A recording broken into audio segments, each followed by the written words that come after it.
All-Star Battle because I feel like I have a couple interesting things to say about it. All right, cool. Welcome to the Rose Skull Podcast. This is Polly Pete Works on TikTok and Twitch. God willing, hopefully this won't all crash on me. And I'm here with my co-host, Zakk. How are you, buddy? Well. If it ain't Chapter 1116, it seems to me we got a lot, and I mean a lot, of very convenient explanations. Don't. If it ain't so convenient for Vegapunk this week. Oh my goodness gracious. Oh, man. Oh, this chapter's funny. Well, This chapter is funny. Yeah. But first, I would like to cover 115. At some point, yeah. Okay. How you doing, buddy? Pretty good. Video games make me sad. The state of decay. And not the video game, the actual state of Sony Entertainment Pictures, baby. I feel so bad. I mean, I don't know what's happening. I want to go back to 2001. Because also, I don't know if this is the Discord or not. Did you change the... Actually, let me get on Twitch, make sure. The 115, 116. Oh, done. I didn't click done. Ah! Yeah, because I looked down, I saw Sony State of Play. I was like, I mean, technically, that's not false. That's not false. That's kind of true. We're keeping this in. We're keeping it. But I watched it. I wasn't expecting a whole lot, honestly. I'm confused that we're still chasing the hero MOBA market. I'm shocked. I am like, I get that video game development takes a long time. Here's how this entire thing went down, right? Yeah. Because they didn't just hit the make a game button and then the game was made. This took years and years of planning. This started getting made once Valorant got their foot in the door. Once Valorant was actually like a mainstay enough to prove that other ones of these were profitable. Right. And then Overwatch 2 was coming out. And the moment they announced Overwatch 2, they said, this is our chance. We'll let Overwatch 2 come out. It'll be a big hit, of course. Right. Because let's be honest, Blizzard doesn't miss. So Overwatch 2 is going to come out. It's going to make hero shooters like in vogue. It's going to make hero shooters amazing. It's going to make hero shooters the thing that you have to play. Overwatch 2 is going to make this cool again. Yes. So let's make our own. And so they went in and started making the game. And then Overwatch 2 came out and it was horrible. And suddenly no one wants to play a hero shooter anymore. And they're like, uh-oh. Well, we already made the game. Not only did they make the game, apparently there's going to be a mini series of that CGI movie that they start off with nonstop Marvel dialogue. Yes, I can't wait. I don't know. Oh boy, I have to apologize. If you bought a PS5, I feel sorry for you. I laugh at your tears, man. Oh no! If you bought a console this generation, because man, holy smokes! Dude, I'm still enjoying my Xbox One. Why would I need a Series X? Yeah. I'm still enjoying my PS4 Pro. Why would I need to buy a PS5? Especially when PS5 games came to PS4. Oh, speaking of which, I can play God of War Ragnarok now. Also, Molotov Bartender, you are correct. Last generation was dog water as well. It was not very good. No. But getting to play Bloodborne... It is crazy that FromSoft is holding up that house. I can't even... How? It is very nice to be able to go onto the Xbox 360 store, purchase Sonic Adventure 2 onto my Xbox One, and just play it on my big TV. There's a difference. There's like a difference of feel, man. Yeah, it is. Between getting to play like a console sitting comfy on your couch and like on a PC. There's a difference. There is. And that comfiness is necessary for the gaming market. Man, I got Marvel vs. Capcom 2 on my Xbox 360. Oh boy. Oh, that was good. Oh, high school was so fun. Oh, we would beat each other up. Oh my days. Yeah, Steam Big Picture is fine, I guess, but I don't know. It just doesn't feel the same. Yeah, I haven't even tried it actually. I mean, it works. It works great. Well, that's good. Oh, speaking of which, I'm excited about this. So there is a rumor going around that F-Zero GPX that was on the GameCube is coming to the Switch. Might as well. They already gave us F-Zero 1. And that was called. Yeah. Oh, yeah. 099. Yeah. The reason why this is a big deal is because that's the one that had all the cinematic trailers in it and interviews and stuff with all the racers. And that's the big favorite. So I hope that rumor's true because I want to play it because I never got to play it. Yeah. I'm excited about that. I hope that these games do well. Yeah. Well enough for Nintendo to be like, maybe we could put out a new F-Zero game. Because it's been 30 years. Captain Falcon deserves it, man. My Captain. Make a new F-Zero game. Let Sakurai develop it. Yeah. Because, like, let's be honest. Sakurai needs a break from Smash. Give Sakurai Captain Falcon because he has single-handedly kept F-Zero alive. Basically, yeah. In his own special way. And you know what's more important than just letting him have a victory lap for F-Zero? What? What if we gave Sakurai? What if we gave this man a team to make a racing game? Oh, to get experience. Does Sakurai have another racing game that is involved in an IP that he is very well known for? I think about it every day. I literally think about this every day. I want to play this online so bad. I'll air ride my sweet son. Come back! Come back! Go on. I know F-Zero is like Daytona 500. I know they've already perfected the formula. Give me more formula. Give me Nintendo Online F-Zero. I know it would be terrible. I don't care. I want it. I want it. Here's the thing, though. Like, just like with Smash, like ARMS can exist alongside Smash. Mm-hmm. Like Air Ride and that would require ARMS to exist. Don't stop! Man! Oh, it hurts every time. ARMS is so good, it didn't deserve all this hate. Oh, bring it back, bruh. Oh, it's so good. There's only like one bad character in the game. I have not experienced this type of euphoria, and I don't know when, in a new IP. Oh, everyone's so good looking. Oh, they're so great. Even Frankie Jr., also known as Springman, he's great. But they're not children, so dead IP. Oh my. Long live the Squid Kid nows. Yeah. Splatoon is unironically like the best hero shooter. Yeah. Which is crazy. Yeah. I mean, Splatoon is just soulful, man. That's just what Nintendo does. They put out fun, soulful IPs. They do. Good. But speaking about soulful, Astro is going to save the PlayStation. Astro.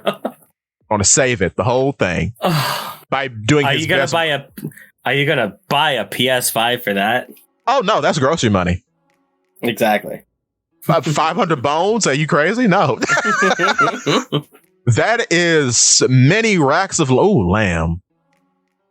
No, this can't be Foodcast. Never mind. Foodcast is in November? Yeah, it's gonna be. It better be. Oh, it will. We could do it for our Canadian brothers in October as well. I'll mind too. But Yeah, like Nintendo just puts out banger IP after banger IP. True. You're not going to stop Nintendo. Yeah. But man, I wouldn't mind 3 racing games at the same time. I wouldn't mind. Would be nice. I would like more arcadey racing games in the public sphere, man. Yeah, because I'm so tired of racing sims. Yeah. I am sick and tired of Forza and its big dumb, we can render a Mustang GTX, an incredible 18K, 5 million FPS. You can see every single hammer blow, every single ripple that went into the steel before it was cast into this beautiful... Stop! Give me Crazy Taxi 2. Thank you. Something. Right there. That right there. Crazy Taxi right there. Right there. That's it. My favorite racing game memory is in a skate rink in this big box, right? And it's a game made by Atari. I forgot what name it is. It came out. I'm trying to think. This came out for Namco Museum Volume 3 on the PlayStation. Mm-hmm. And I played it in arcades and I had the funnest time ever. Oh, that was so much fun. But yeah, I agree. Arcade racers for life. Crazy Taxi. Kirby Air Ride. What's another good Need for Speed. Yo, Burnout. Was that Burnout? Burnout. Oh, baby Burnout. Burnout 3 is such a triumph of the human condition. You can keep Twisted Metal. Keep that over there. I'm sorry. No. Also, other than Pokemon, what other Nintendo first-tier game is half-finished? Nintendo doesn't release unfinished games. Yeah, it's Was really... Tears of the Kingdom half-finished? No. Was Pikmin 4 half-finished? God, no. Pikmin 4 could be like the shining jewel of the Switch. Do you know... Metroid Dread? That was my first Metroid. I actually sat through all the way. Metroid is based. Oh, man. The Link remake was good. The Link's remaking? Yeah, Link's remake. That was actually good. I played a little bit. I didn't finish it. I played a little bit of it. It was good. Mm. They should do that more because there's a lot of stuff that could be reimagined from the Game Boy. I could see. I mean, say what you want about it. ARMS was not half made. No, it wasn't. ARMS was actually... Splatoon wasn't... No. Splatoon was a fully made... Like, think about Nintendo. If it's not Pokemon, they're going to polish the ever-loving crud out of those games, man. It's just that, in my opinion, Game Freak is a bad company. Yeah. I don't know why. And like... Mario, you have to... This man is scraping for Mario Golf. Mario Golf was... I mean, it's my brother in Christ, who is playing Mario Golf on the Switch? Yeah. Strikers was also... That was a shame with Strikers, but the sports games aren't. The sports games have fallen. Yeah. Tremendously. It's not like the GameCube days. Camelot is my favorite team. I'm so sorry for you. Oh, bro, get cooked. Waluigi will never be free either. Which burns me up. Also, could you give me Wario Land again? Would be nice. Please. I love Anton Blast and I like Pizza Tower, but I want Wario. I would love it. Okay, consider this. Okay. Wario Land formula. Okay. Mario Odyssey engine. I'll take 2. I'll take 2. But we have that already, and it's called something else. Called Wario World. Yeah, it's true. But Wario World's kind of bad. No, Wario World is an acid trip. It's very interesting. I like it. But with more polish, it could have been better. It's kind of jank. I've never played it, but when I've seen of it, it controls terribly. So with polish, yeah. Or if you get the Wario that's like in what's it called? 64 for the DS? Mm-hmm. That Wario, yeah. But it's just... Is that just called Mario DS? It's Mario 64 DS. Yeah. Which was good. That was a soulful game. It really was. That was my first experience of Mario 64. I never had it on the N64. I'm honestly shocked that Nintendo has not dipped into the well of Mario 64 remake. Yeah. In the same vein that Square Enix has to. I mean, well, they kind of just improve on it, except if your name is Mario Sunshine. Yeah. I won't defend that game. That game is terrible. Sunshine is good. It's good because it's a Mario game. Yeah. It's bad compared to Galaxy. It is certainly worse than the game that came before and after it. And Odyssey's the best. I will hear no contenders. Oh you are telling me that the Mario 64 controls are dog water. Unreal! Molotov for banning you. I put that bad boy in a Nintendo 64 today, and it still plays immaculately. Oh, I love Mario 64. It's good, bruh. It's crazy how good it is. But that's also probably no. I didn't grow up with Mario 64 actually. Big shucks. I have it on the Nintendo 64. Anyway, I have that game on the 64. I play it with the big, dumb, triple nonsense 64 controller. Incredible. So long, King Incredible Bowser. Video game. Do you know my story about Mario 64? No, tell us. Okay, so I did not grow up with a 64. I had a PlayStation 1. I didn't get a 64 until way, way later, right? So my sister got a Nintendo 64. Specifically because they had like a Pokemon themed Nintendo 64 that came out specifically with Hey You Pikachu. I remember that, yes. Very good. And my sister had to have it because she loves Pikachu, man. Pikachu's good. She loves Pikachu. So she went out and she wanted this so much that for the first and only time in our entire lives, my parents paid any of us for like good behavior, grades, and like chores and stuff, right? Yeah. And they did it specifically for my sister so that she could save up money to buy that Nintendo 64. Based. And she did. And she got that. She got Hey You Pikachu. And she got a copy of Mario 64 on it. Yes, sir. Years later, eventually me and my brother did get a Nintendo 64. And we had like, oh man, what did we have? We had like Mario Kart.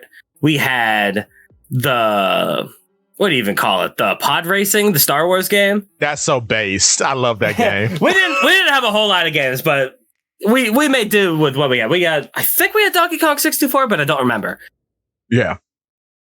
So we had a few games, but we did not have Mario 64. And my sister let me play her copy of Mario 64 one time. Just so that I would know what I was missing. That is evil. And then she would never let me play it again. That's crazy work. Why? Oh, that's so mean. Oh, no. I'm so sorry, brother. And I was playing through Bob-Omb Battlefields like, this is the best game ever made, dude. And good. Then day 2 of Mario 64, and I was cut off. Man.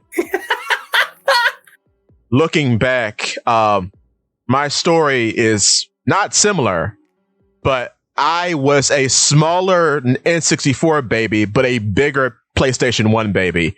Spyro the Dragon, for as much as I love that game to pieces, it ain't Mario. It ain't. It's great. It doesn't need to be. It's so good at doing its own thing. It is. I love Spyro, but I love Crash Bandicoot exclusively because it's more linear than something like Banjo or Mario. That's true. Now, Banjo, I never got into. I know a lot of DK guys. I've never gotten to Banjo. I was happy got into Smash. That was great. Yeah. But yeah, I never played a Banjo-Kazooie. Whoa. Never played it. Those games are soulful. They are. I've seen a lot of them. They're good, though. I play Conquer, though. on the Xbox. I never played Conquer. I never did play Conquer. Conquer's so weird. DK64 is like my big collect-a-thon in that era. That's fair. Everyone hates that game. I don't care. It's good. There have been rumors. Go on. That game is almost exclusively carried by its soundtrack, though. Yeah, no, the DK soundtrack has no right going that hard, man. Yay. Donkey. I will say, man, my Donkey Kong experience is kind of limited now that I think about it. But I did watch the cartoon a lot growing up, and that's why I love King K. Rool and Smash. Yeah. I love King K. Rool. He's my favorite. I played, my cousin actually gave me DK Land 2 for the Game Boy. And I played that to completion. I love that game. That was great. I never got another DK game until Donkey Kong Returns, which is the bad one. Is it the bad one? Because, it's the bad one because K. Rool's not in it, to me. It's a great game. It's solid. I was about to say, I hear those games are immaculate. They're immaculate. The bosses suck. Because you know how in Mario games you have the floating head there with the hands time? Mm-hmm. That's the final boss of DK Returns. Cool. Not great at all, which is fine. But it is what it is. You don't need to have K. Rool in every single DK game. Yes, you do. I don't think that you need to have, you should try to expand upon the roster, man. It's like with, when they made, Samus Returns, right? Yeah. When they decided to make the new, what is it? The official AM2R. The official Metroid 2 remake. I mean, for whatever reason, they just decided to add Ridley for no reason. Yeah. Because he's Ridley? Why? Yeah. Why would you do that? Yeah, Ridley's weird, though. I mean, he doesn't hold the same amount of charisma that K. Rool has. Right, because, K. Rool and Bowser are almost the same character. Yeah. Except, K. Rool is, I guess, a weird cosplayer. In a way, yeah. And he's weirdly smart. No one talks about that. I'm not fanboying. He just makes an AI out of pots and pans in DK 3. It's weird. But, yeah, no, I see what you're saying. Now, you don't need... I do like a big roster. Mm-hmm. And anything, that's true. It's Bowser isn't the only Mario villain. Yeah. You have King Boo and others. I guess King Babam, if you want to count him. Yeah. So yeah, I get you. Mario has big versions of most other big baddies, right? Yeah, King Goomba. Yeah, but at the end of the day, every single Mario game, who's the final big bad? It's Bowser. It's Bowser. Except for Mario 2, baby! Yeah, Wart, baby! Yeah! Bring Wart back. I love Wart.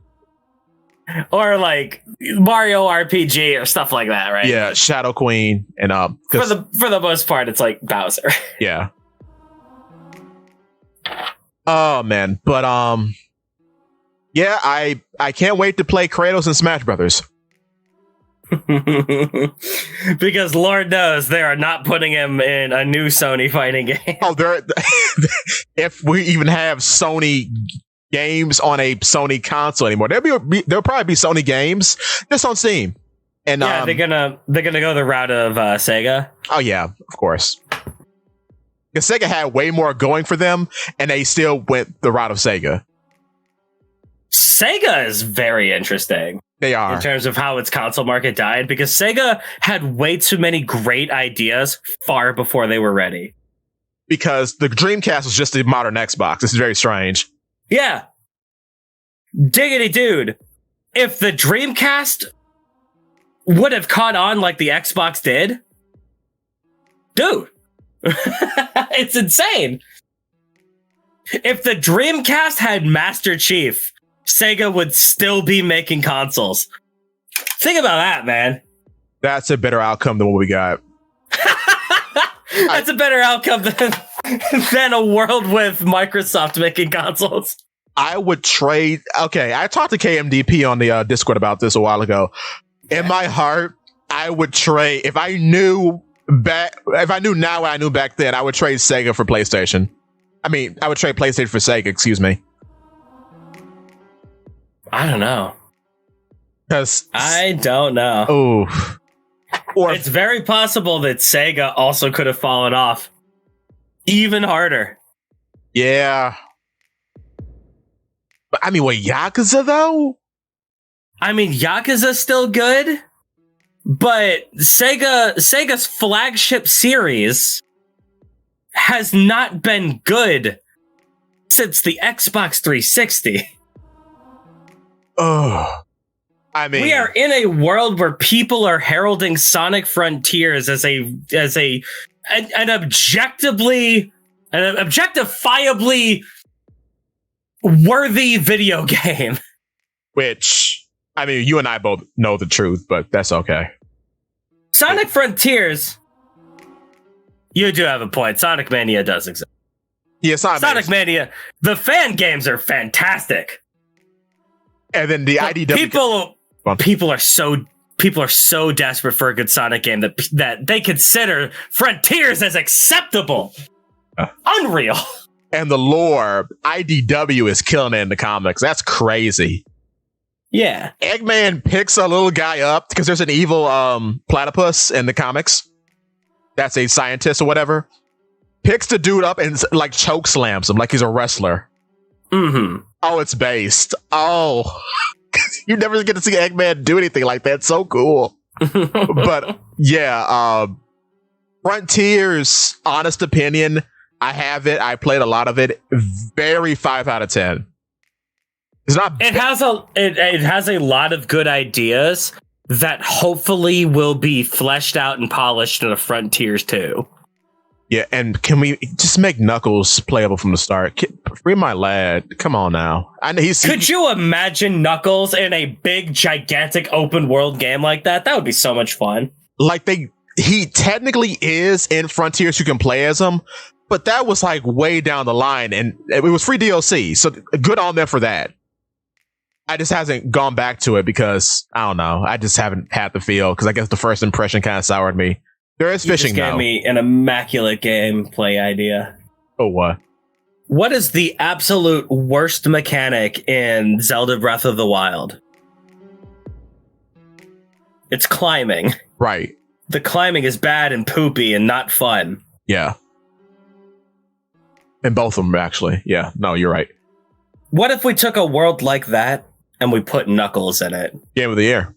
And we made climbing fun. Game of the year. That's all I'm asking. That's all I'm asking. Knuckles for life. Knuckles is my favorite. I love Knuckles. Put Knuckles in everything. Put him in Smash. People who say Shadow, no, you don't understand. Let me have it. You don't get it. I love Knuckles. Shadow would be infinitely easier to program into the game. I know it. I hate it. I love Knuckles to pieces. I mean, I had a CD copy that I stole from my public library of Sonic 3 and Knuckles on my PC. Nice. And I thought Knuckles was the coolest guy ever. He's so good. Off the rip.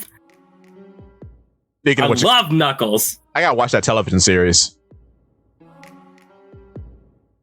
Because they made a series specifically for Knuckles from the Sonic movie. I hear that it's really good until episode 2. Oh no! Oh no! Probably because it's too much. So go on. I was about to say, consider this for a moment. We're gonna make a television series about a live-action Roger Rabbit-esque world on a TV budget. Oh. Uh-oh. Oh. Do you think we're going to have time and money to put Knuckles in his own show? No. Man! I hear it's okay, though. I hear it's pretty good. I wonder, since we're entering the age of Shadow, how are they going to do Rouge the Bad?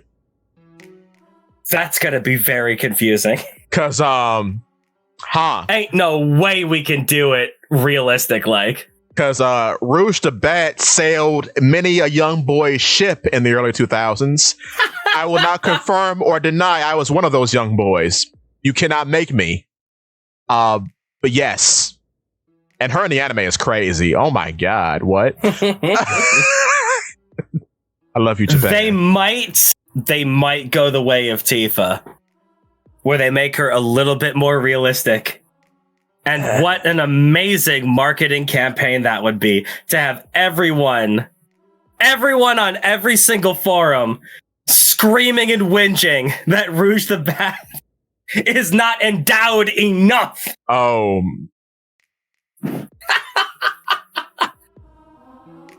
Because Tifa wasn't even that bad. No. But like this Tifa looks great in the remakes, man. She does. I can't wait for that to come to PC. The second remake one. I forgot what it's called. Rebirth? You call Tifa a plank? In the remake version? Huh? That's not even... You are out of your mind, dude. Crazy. Nah, I'm sorry, Molotov. That's an L. No, I can't. Nah. She's good. And you know what, the black... I go back and forth on this, honestly. Like, I see where people are coming from. This is not a bad design change. It's not a bad design change. Her Advent Children design will always be the best version of Tifa. It is good. But this still looks great. The Advent Children. Also put Tifa in Smash. That'd be cool. At least her. You don't have to put anybody else. Just like her, Cloud, Sephiroth, that's Final Fantasy, that's fine. I want Barret, but I won't be greedy. All caps, they should be the size of her head! Well, you know, and I'm going to play devil's advocate here. We have Pyra and Mithra. Like... We already have enough anime. Not to my Final Fantasy VII. That's why his statement about Mai from KOF, I'm like, brother, there you go and put these two in here. Okay, whatever. Who cares about Pyra and Mithra? You're going to say that about Mai, and you're not going to say that about Bayonetta? Yeah. My brother in Christ. Yeah, no, new point. People that play Super Smash Bros. Ultimate and like Bayonetta's moveset are going to want to play her game.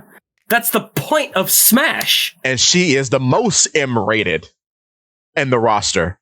Even more so than Snake. Well, no, Snake is a competitor. It depends. It depends, because No. Snake doesn't hold a candle. What am I talking about? No, Joy from Bayonetta 1. Never mind. Yeah, if we're talking about A, sexual themes, and B, absolute levels of violence, Bayonetta has everything beat. Because everything at Bayonetta is just pushed out to an absolute level of unreality. Snake at least tries to be a realistic character. True. Have you seen the sheep pistons? I have not, actually. I gotta touch up on my Metal I was just Gear. reading comments, but anyway. Okay. Nothing in Metal Gear even holds a candle to the absolute absurdity that is Bayonetta, but that's the entire point of Bayonetta. True. So, yeah, there's a lot of hypocrisy if you ask me, but that's fine. That's my opinion. But, Kratos in Smash, Aloy in Smash, Parappa the Rapper in Smash, yeah. Parappa would be cool. I would want Dante before Kratos. I want Dante. Because I want the original, actually, because we have a good, I guess, what do you call Bayo? A successor? Yeah. But you know what's crazy? I don't get people. People call a lot of games that came out in the early 2000s God of War clones. My brother in Christ, they are DMC clones. God of War is a DMC clone. But yeah, I would want Dante before Kratos because Dante's already a Mii costume, so make him a real character. And I want Dante versus Bayo. I want it now. Yeah. And you could say that DMC inspired God of War, sure. Yeah. God of War is still its own thing because it has a lot more. God, what do you even call it? It has a lot more verticality. Go on. God of War just has its own kind of feel to it. Yeah. Like, DMC is way more technical than God of War is. Whereas True. God of War is a lot more kind of button mashery. Not saying that it's a brain dead video game. No. But a lot of brain dead video games took what God of War did and expanded on that rather than what DMC was doing. That's true. And then too, at least how it used to be. I can't speak for how it is now.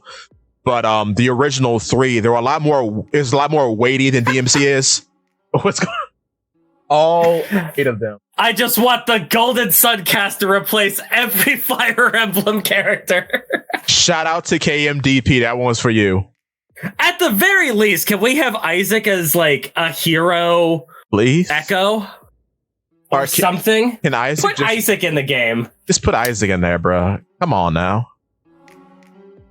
Oh man, Isaac needs to be in there. Tails can go up the river. I don't want Lloyd. I don't want Lloyd Irving. I'll take Roxas though. All my homies love Roxas. Roxas is great. If you want a dual swordsman, I'm happy with one Kingdom Hearts character in the entire franchise. I'm happy we got Sora. I'm not going to be like, well, where's the next one? I have to say, Travis Touchdown really poisoned the franchise. I'm banning you right now. How dare you bring this blaspheme into my house? No More Heroes is immaculate. Every bit of it. Is No More Heroes a DMC clone? No. That's what he's saying. Okay. Okay, fine. I apologize. He's saying it poisoned the DMC franchise because DMC was trying to... Because people like view DMC as like the same thing, and they view what Devil May Cry is doing as trying to catch up to what No More Heroes was doing. Yeah, but those people don't know what they're talking about. Like, No More Heroes is very... They didn't play both games. They did not play both games. No, they did not, because... You're out of your mind. No More Heroes, it feels like Bayo a little bit, but it's like if you took all the verticality out. It's very X and Z axis. You go in and you strafe. There's no jumping. Yeah. No More Heroes is way more boss focused too. It too, yeah. Like Devil May Cry, it has bosses, but Devil May Cry is all about going through levels, fighting enemies, and learning the individual patterns of every enemy. Devil May Cry is a game that tries to make every enemy encounter feel like a boss encounter. True. Whereas something like No More Heroes focuses more on just having good boss encounters. Yeah, which is a very, very important distinction, man. True. And then that's why Bayo is the spiritual successor and No More Heroes isn't. True. Because very much in Bayo, it has the same technicality, has the same verticality, and every encounter, well, most of them are like boss encounters, and then you get to that one guy, which 3 does not have. Mm-hmm. And 1 and 2, there is one particular enemy who is stronger than perhaps the actual real bosses. And the claw guys? Yeah, Gracious and Glorious in 1. Yeah. And in 2, my beloved Sloth. Sloth is the best thing in the entire franchise. I love you, Sloth. Please come back. And none of these guys are in 3. Well, the Gracious is in 3, but he's neutered, and he's not the same. Amazing. And you fight this big Chinese dragon in 3, and he's a pushover. You just hit him real hard, and he dies. But anyway, I think we've bored TikTok. Oh, hello, Buggy. How are you on TikTok? Hey, homie. I should probably jump onto the TikTok so I can actually. Okay, be on both. I'm sorry, my TikTok fan base. We have kept you long enough. We will talk about One Piece now. So but I want to talk about Devil May Cry. 5 is delicious. More of that, please. Also, put all 3 of them in Smash. Nero, Dante, and Virgil. Please, all of them. All of them. I don't think they all need to be in Smash. But I want I don't think they all need to be in Smash. Give me just one of them. I want. If you want to put all three of them in the game, save that for MVC Infinite 2 or whatever the next one of those are going to be. I just want a Capcom All-Stars battle. I don't like these Marvel characters anymore. Wouldn't that be nice? Because they've poisoned the well so much. I don't want any more Marvel. Please, no more Marvel. Make someone else Spider-Man. Turn Jill into Spider-Man. I don't care, bro. I don't want it. I do like Storm, though. Okay. I mean, with how unbelievable the MCU has been, it is amazing that they did not have a good fighting game along that. Yeah. Also, Buggy, no, we're going over 115 and then 116. 116 is because we've missed a good amount. But Marvel has other priorities. Fighting games are not one of them, which is a shame because Marvel characters would look great in the RE engine. Would be good. But it is what it is, and I will never have Beautiful Joe again. I cry about it a lot. I love Beautiful Joe. Oh man, a new Beautiful Joe game in the RE engine would be so fun. It would be so good. Oh my it'd days. be so good. Oh. Holy smokes, dude. Oh my, I'm crying thinking about it. Oh my goodness. Oh, Beautiful Joe and Mega Man, my sweet babies. Oh, well. Mega Man's in good hands. Mega Man's all right. I like where Mega Man is right now. Even if we don't get new games all the time. But anyway. Yeah, right. I'm getting distracted. Okay, so Chapter 1115. We've been reading this thing for 30 years. Oh my God. Continental Fragments. We have Best Girl, Hiyori and her laughing baby, and the laughing baby and Hiyori are fixing Horn Girl a box lunch, and it is very cute. I was going to say we have Best Girl Otoko, and also Hiyori's there. I wish nothing but for Otoko to live a happy life with good health. She has no choice but to. Oh, don't remind me.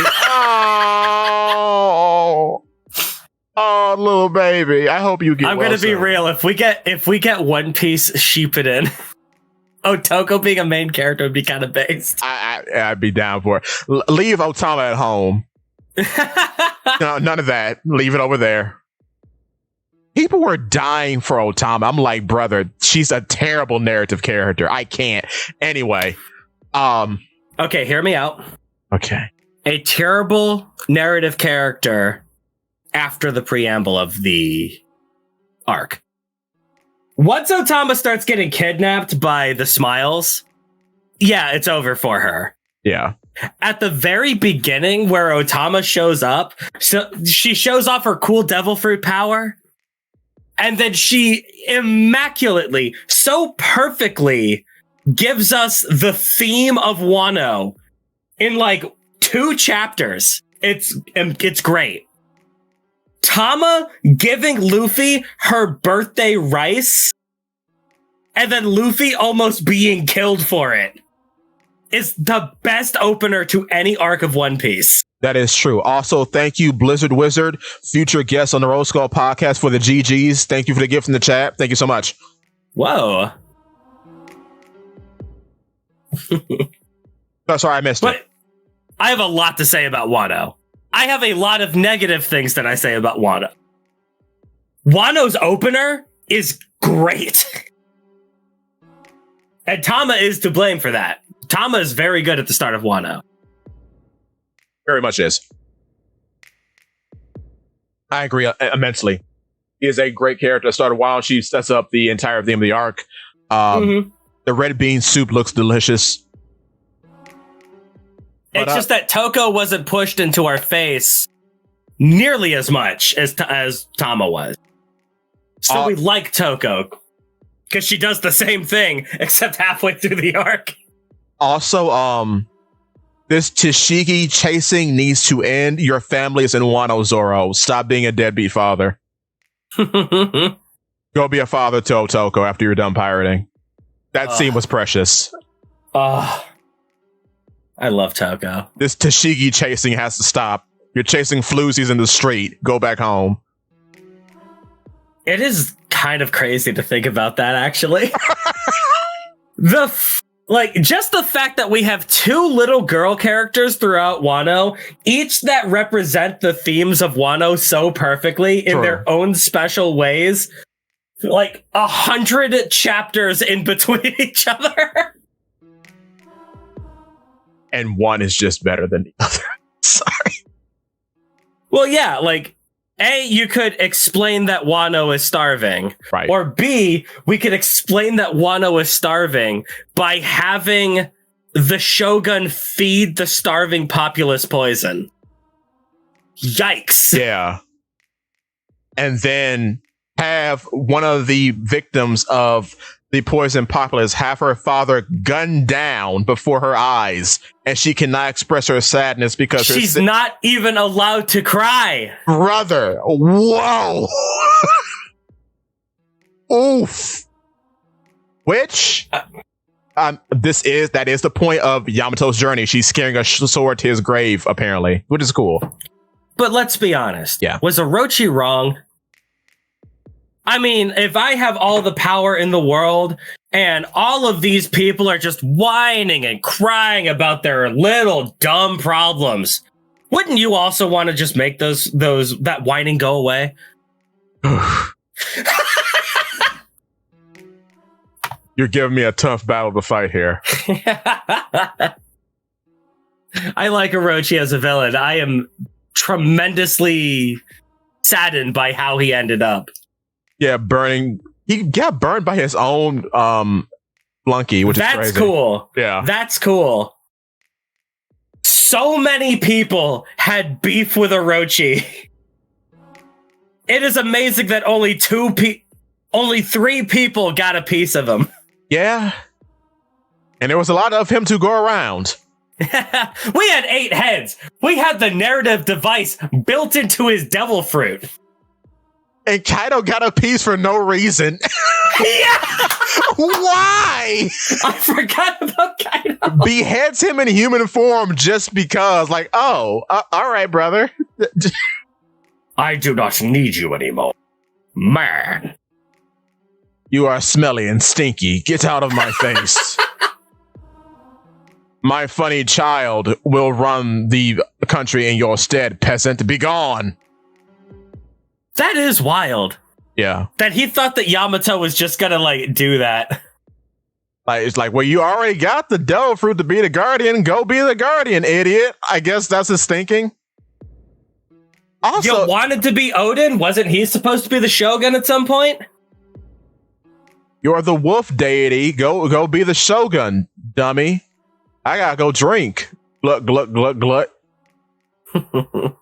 Also, it's crazy to think about that his Delphi security is actually garbage. There's not 1, but 3 children just stole any Delphi they wanted out of his cupboards or whatever. Because it's her, Page 1, and Ulti. But who would he have guarding that? Probably Queen, but Queen likes to do the sadistic things. Queen's busy doing his own thing, man. Do you think he's gonna deal with that? Do you think he's gonna send his all-stars to deal with that? Well, maybe Jack. Maybe Jack? Jack's not even on Wano when we meet him. That's true. Also, Jack is the same age as Yamato, so I don't know. Who was the Jack before Jack? Now I think about it. Because Jack is like a baby. He's 28. Huh. Did he have a drought before then? Maybe he did. How fraudulent is Kaido? Because let's be honest. If he had a drought before Jack, yeah. Do you think they're even alive? That's probably Ulti's father. There we go. There it is. I'm putting out a short. I changed my mind. I had one already, but I'm making another one. That's good. Thank you, Zakk. So anyway. Moving on. Maybe that was one of the casualties of what's his face, Morio. True. Who knows? The Beast Pirates are a very old crew. I imagine a lot of different All-Stars have been in his employ. I wonder how Queen's application process went. Are you strong? Yes. There it is. You're in. And this is a man who can. This is a man who can take out Big Mom in a single hit. Yeah. Does he need an application process? No. Brachio Bomber was lit. Brachio Bomber was so sick. Queen carried Wano so hard on his back. And apparently Queen really is as fast as Sanji in the anime, because in the scene where he's fighting Green Bull, he's zipping and zooping around all of Green Bull's tendrils. It's crazy in the anime. Like, oh, go, man, go. He's doing that funky dancing. Zuma, zuma, zuma, zuma. But, My man did not ask for a lighter load. He asked for broader shoulders. Yes, sir. If he were too skinny, he would be far too popular. Yeah! I love Queen. Queen carries the organization. That's why. So Queen is so good for no reason. And what's even funnier about it, out of all the Beast Pirates, he's the most likely to come back because of Mad's lore. Yeah. Which is crazy, like even more to do. Well, I don't know. King's also pretty likely to come back because of Lunarian lore. I mean, perhaps, but it feels like they've piecemealed King away while these Seraphims. But hey, we do have to learn more about Lunarian like culture or whatnot. So you have a point. I agree. And all those guys are going to be in Impel Down. S-Hawk is going to be back in Marine clutches. Presumably. S-Hawk needs a dad. S-Hawk looks a lot like King. Easy peasy. Another deadbeat father. Terrible. Wonderful. Yeah, bad. Like, how many There's children? only going to be one good father in the entire series, and it's going to be Buggy. Yes, sir! To S Flamingo. I can't wait. I don't even think that's going to happen, but if it does, I'm going to pop off so hard. I want him to beat Doflamingo for no reason. What is Dofi going to do to Buggy? True. What can Doflamingo do? I mean, I guess they could punch him.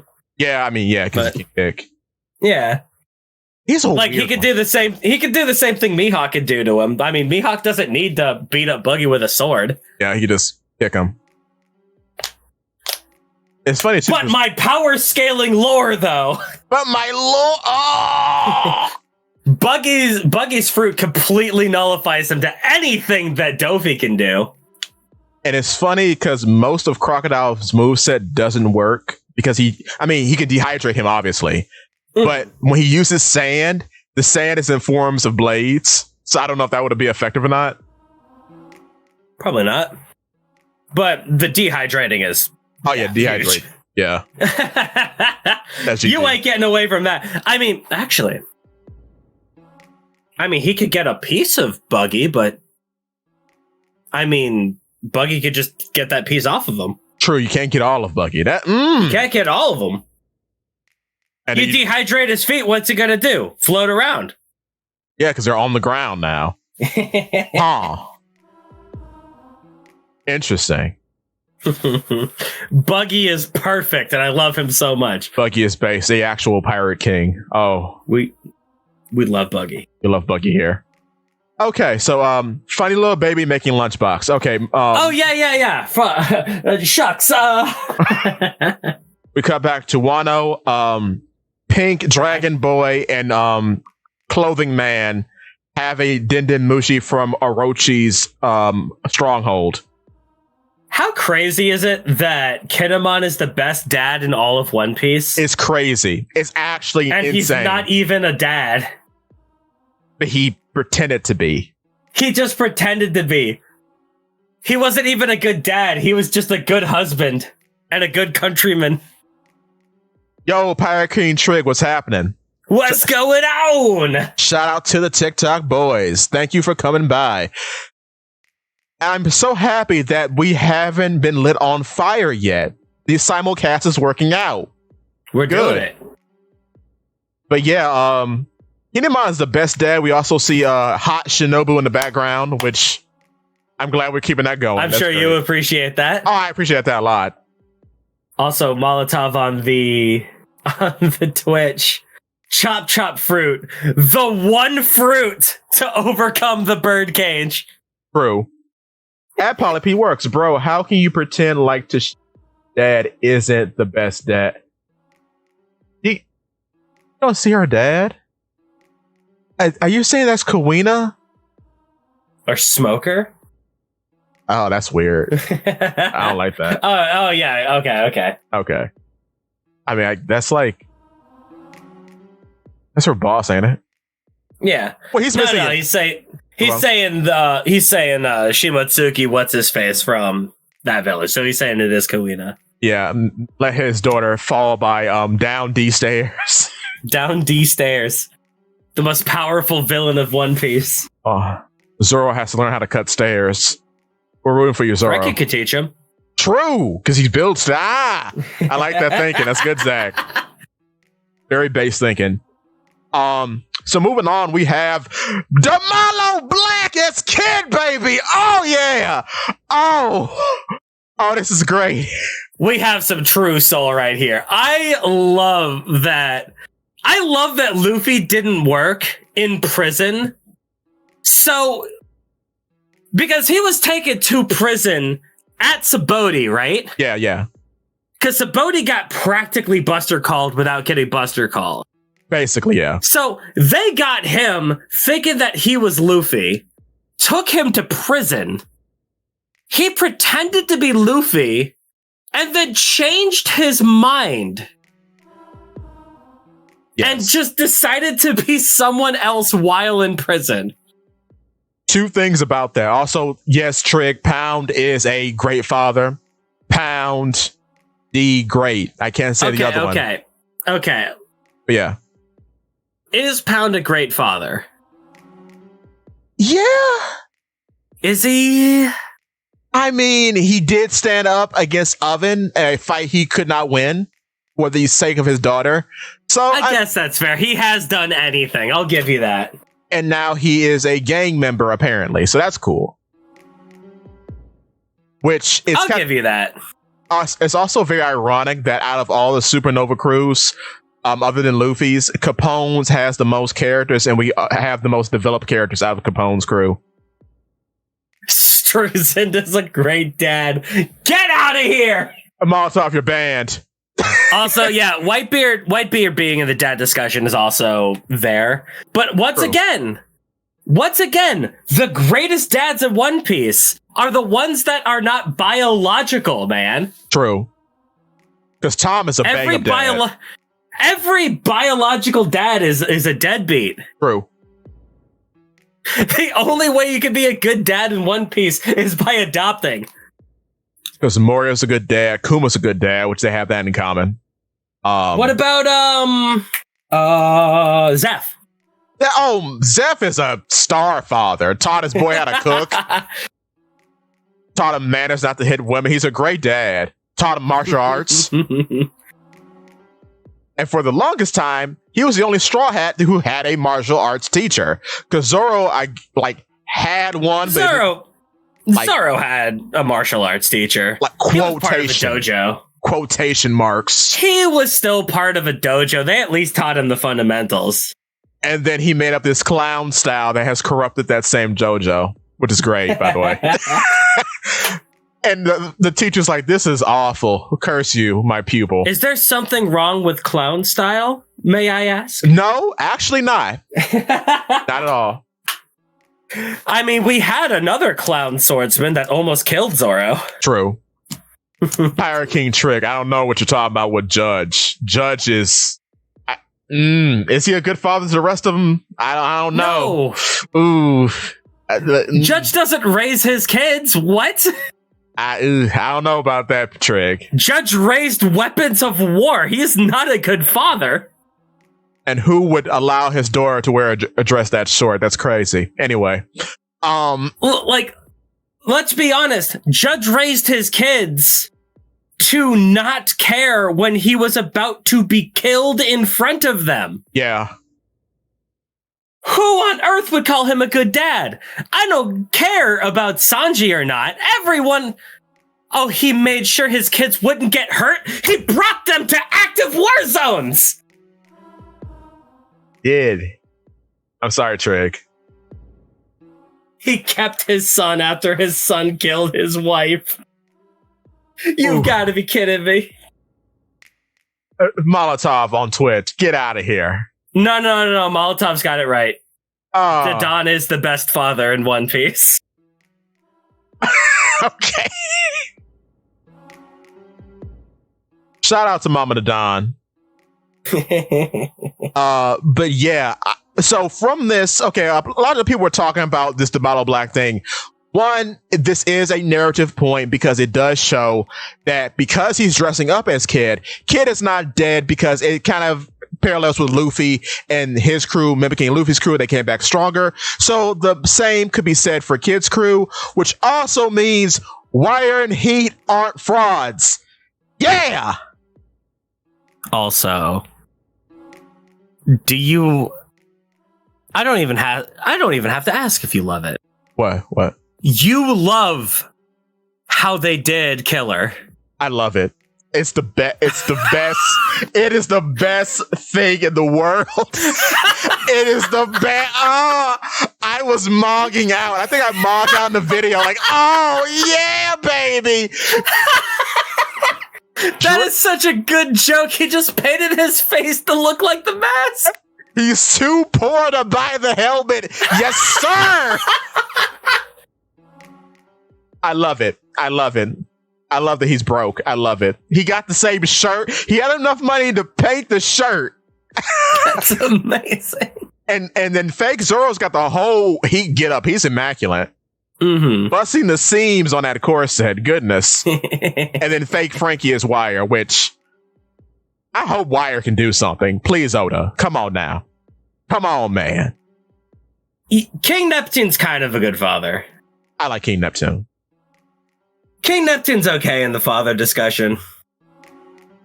King Neptune's great. Fukaboshi is the big bro. Real big shame about Shirahoshi, though, because the lore was more important than his own daughter. But, you know, we got to keep her locked in a tower because I can't go out and take care of one guy who's obsessed with her. Which, that's Eldad behavior. Like that is Eldad behavior. Oof. Because Vanderdecken is not Shueisha approved. That's crazy, y'all. Vanderdecken, a good dad, invites him into the palace so that he can have a nice conversation about the state of his daughter while holding a shotgun in his own lap. That is the dad that deals with Vanderdecken. Yes. An Eldad move is to go, oh, this guy's after my daughter. I should hide her away forever until she's ready to fulfill the prophecy. Get out of here. A good dad would be like, so I know you like Axis. Can I see your hand for a second? See, I solved the problem, boys. Ooh. Doflamingo's dad is a pretty hard Eldad. Eldad, because he is naive as all get out. I don't even care about the naivety. He legitimately ruined the lives of his entire family because he thought it would be funny. And he caused a demon to be birthed on the seas. That's pretty Eldad behavior. Yeah. And he birthed a kingpin of the underground marketplace. Oof. A lot of oof. Oh, well, that's actually biological evil. Rosinante said so. Rosie, that needs to be addressed. I will never get over that meme. Rosinante might have been the bad guy. I mean, he's a Fed, so of course he is. I like Rosinante. I mean, he's a good dad. That's a W dad. Rosinante is a good uncle. I'll give him good uncle vibes. Not good dad vibes. Good dad. No, good uncle. Yeah, good uncle. Dofi is an L dad because he led by example. Senor Pink is not a good dad. Senor Pink is not a good dad. Senor Pink is a very complex father, an abstract daddy, if you will. Every single one of Senor Pink's problems stem from the fact that he lied to a woman for 10 years. Hire King Trick. I don't know about Roger being a good dad. I'm sorry, brother. I don't know. I mean, okay, so like, who is Roger a dad to? Shanks and Buggy? Well, he secured the safety of Ace, so Garp is kind of like the L dad. No, he did not secure the safety of Ace. Do you know who secured the safety of Ace? Garp. No, Rouge. Rouge did. That's true. W Mom. Rouge. W Mom. That's not a W dad. That's a W Mom. Yeah, W Mom. Doing them big mom feats. That's crazy. That's crazy work, by the way. Diggity dog. Like, if it wasn't for that woman, do you think Roger could have done anything to save his son? No. No. Because he was too busy being caught and not sharing the secrets of the world, which we'll get into later. Now, depending on how he decided to raise Shanks and Buggy, that will determine Roger's dad scale. Which I'm telling you, he's 2 for 2. A lot of L's, a lot of W's. Mm-hmm. Because Shanks is a federal agent. Buggy, if Shanks is truly a Fed, then yeah, Roger did not do a very good job. However, because he praised the wrong child, he became a W dad in Buggy because Buggy never stopped trying. That is not a victory for Roger. Wait, no, it's not. Do not take that away from Buggy. True. Do not give his victory to the person who failed him most. Out of here! True. Also, talk to you later, King Trick. Thank you for stopping by. But yeah, no, that's true. So, moving on, this nerd Vegapunk keeps talking. I just love seeing Tomorrow Black. That's cool. It's so cool. I like this Marine with a pointy hat.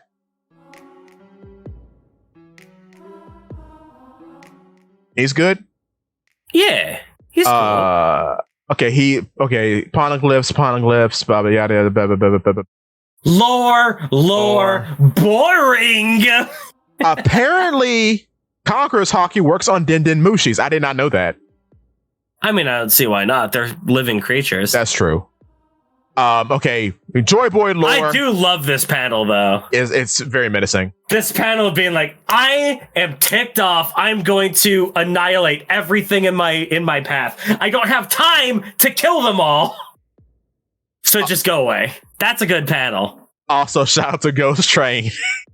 Because your cosplay character is doing the work, bruh.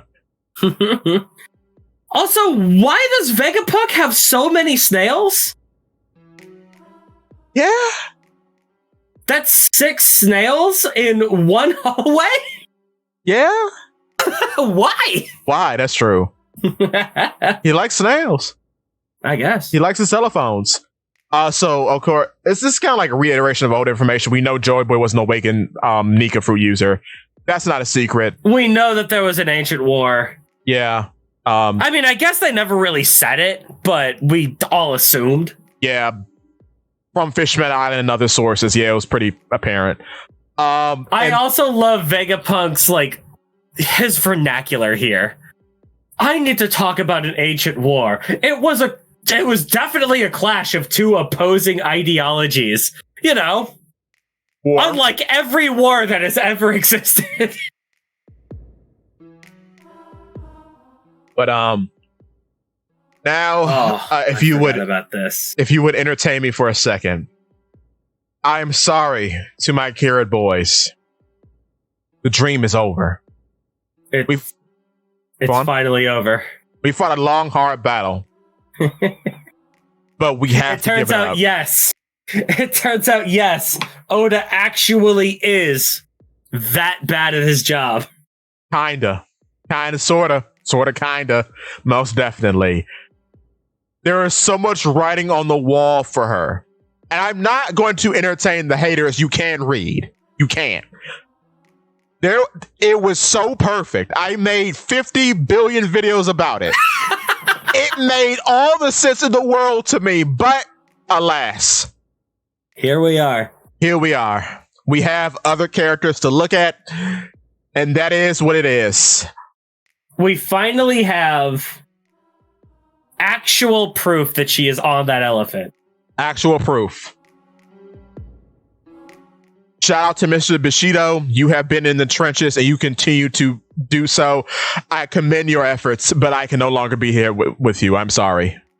I have been saying since the very beginning, if Oda shows us the rabbit on the elephant, only then is when I am going to give up. And here we are. Here we are. It makes no sense to continue. 7 years. 70. She was on the crew. She was in the story. She was an active participant in One Piece. Also, for a fourth of its runtime. And in the anime, it gets crazy because she gets her own, like, you know when the Straw Hats invade a Marine base? Mm-hmm. She gets a filler like that. Yeah. Which is insane. Gets a fanboy and everything. I'm like, gets a tour of the ship from Brook. I'm like, that's a lot of gas, bruh. And we have no fire. But it is a fourth of the entire runtime of the series. Oh my God. They forgot to say goodbye to her. That is crazy. The anime Jannies had to clean it up. Oh. How do you even let that happen? It's a travesty. It actually is. That is Katarina Devon Unzel. No, it's not. I saw the message box. I'm like, ignoring it. Don't bring me back. I will not go back. It hurts too much. I won't go back.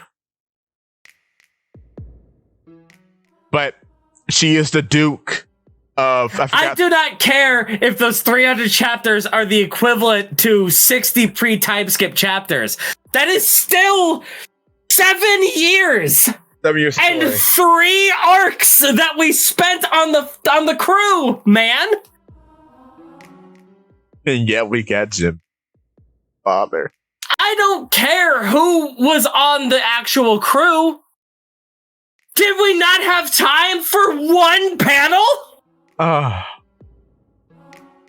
Do you know who spent 60 chapters on the crew in the pre-time skip? Debbie. Johnny and Yosaku. Oh, that's true. Oh, ooh. Do you know who got a goodbye panel? Johnny and Yosaku. Yikes, I forgot about Johnny and Yosaku. Oh, Lord. Oh, they are more important than Carrot to the story. That's crazy. Oh, that's insane work. I forgot about that. Oh, no. Well... Like, we got our goodbye panel from Momo, which, yes, you need that. Yeah. From Kinemon, which, yes, you need that. Yeah. But not from Carrot. None of that. No. 15 goodbyes and possible returns with a cover story from Yamato, which is like, okay. Yamato is like a main character in the series. Yeah, She was like the main character for like 2 years. And is now given the Vivi treatment and refuses to go away, which is like, okay. Which is fine. Yeah, I'm just saying it's like, it's weird, but okay. I don't mind it. I don't mind having a Yamato cover story. Not at all. But we can't have one panel.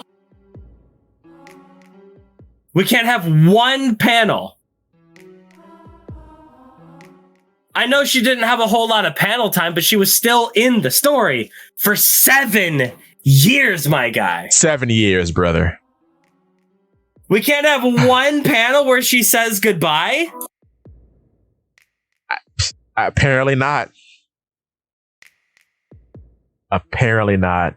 But, you know, out of the darkness comes the light. After 20 years, making his triumphant return, Silver Fox, Foxy baby. Foxy. I love him. He's have become Wario. I love it. I don't know if Wanda got a goodbye panel, but I would be willing to bet that she did after Zoe. I would be willing to bet money that she did. That's crazy. Not after Wano, but after Zoe? Yeah, I think she did. Yeah. I'd be willing to bet that she did. I'd be willing to bet that Oda remembered her at that point. Wanda didn't spend 7 years on the boat.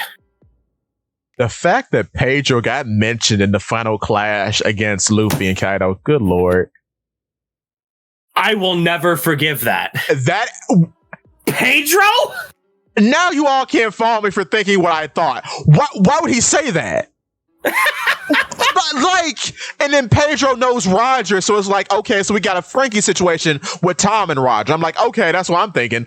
But no. This is not a Pedro knew Roger. Pedro met Roger. There's a distinction there. True. A very important one. True. Yeah, he did. He met Roger, and then Roger promised Pedro him. is not the bridge to the old cool lore that we don't have. Pedro was a cool character for half an arc. Yeah. He's not that important. True.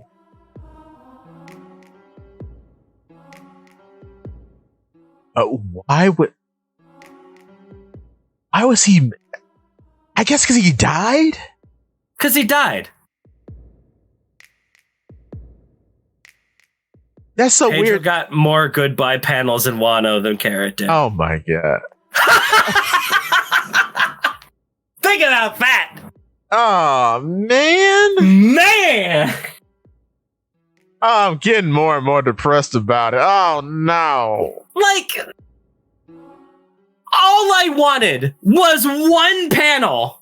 One. Man. Just one. Is that so much to ask? Why can't she be shown going to the elephant? It never happens. Why can't she be shown saying goodbye to her best friends? Yamato got to do that 15 times. You're telling me that we couldn't have Carrot say goodbye to her Chaniki? No. No. We couldn't have a hug between Carrot and Nami? No. We couldn't have had a Garchu one last time with Luffy's rubberness? Nothing. That was such a good Nothing at all. That was one of my favorite gags. Oh, man. Like, she had chemistry with the crew. Yeah. Something I can't say about Yamato. Or some. I'm trying to put myself in the hole so bad I'm not. Don't do that. This isn't about him. Okay. It took him 7 years to come back, and now he's in the crew. Whatever. This isn't about him. This isn't about him. It's about someone that got 7 years on the crew and didn't get a panel to say goodbye. That's a problem. And then she's on the cover of Volume 108. Yeah, Oda remembered her too late. What? He forgot to say goodbye to her, man. Because his mind was busy on other things. He was too busy gassing up Yamato so he could sew more towels and promoting Film Red. Film Red is important. Also, don't forget, One Piece Odyssey was out at the same time. Yeah, I mean, Oda had a lot of things that he had to work on, and people wonder why I don't like the ending of Wano. Yeah. Because of stuff like this. Yeah. Uta is massively better than Garrett. Hey, Molotov, guess what? Don't ban him, come on. That's a funny statement. I'm so hurt. Why must the daggers be in my bag so plentiful today? Oh. Banned. No. That's not ban worthy. That's a funny joke. Okay. But that is to be laughed at, not silenced. Yeah. Oh, Uta. I hope this Uta stuff comes like full circle and there's something from it. It won't. I hope that when Shanks is finally shown as a Fed. Yes.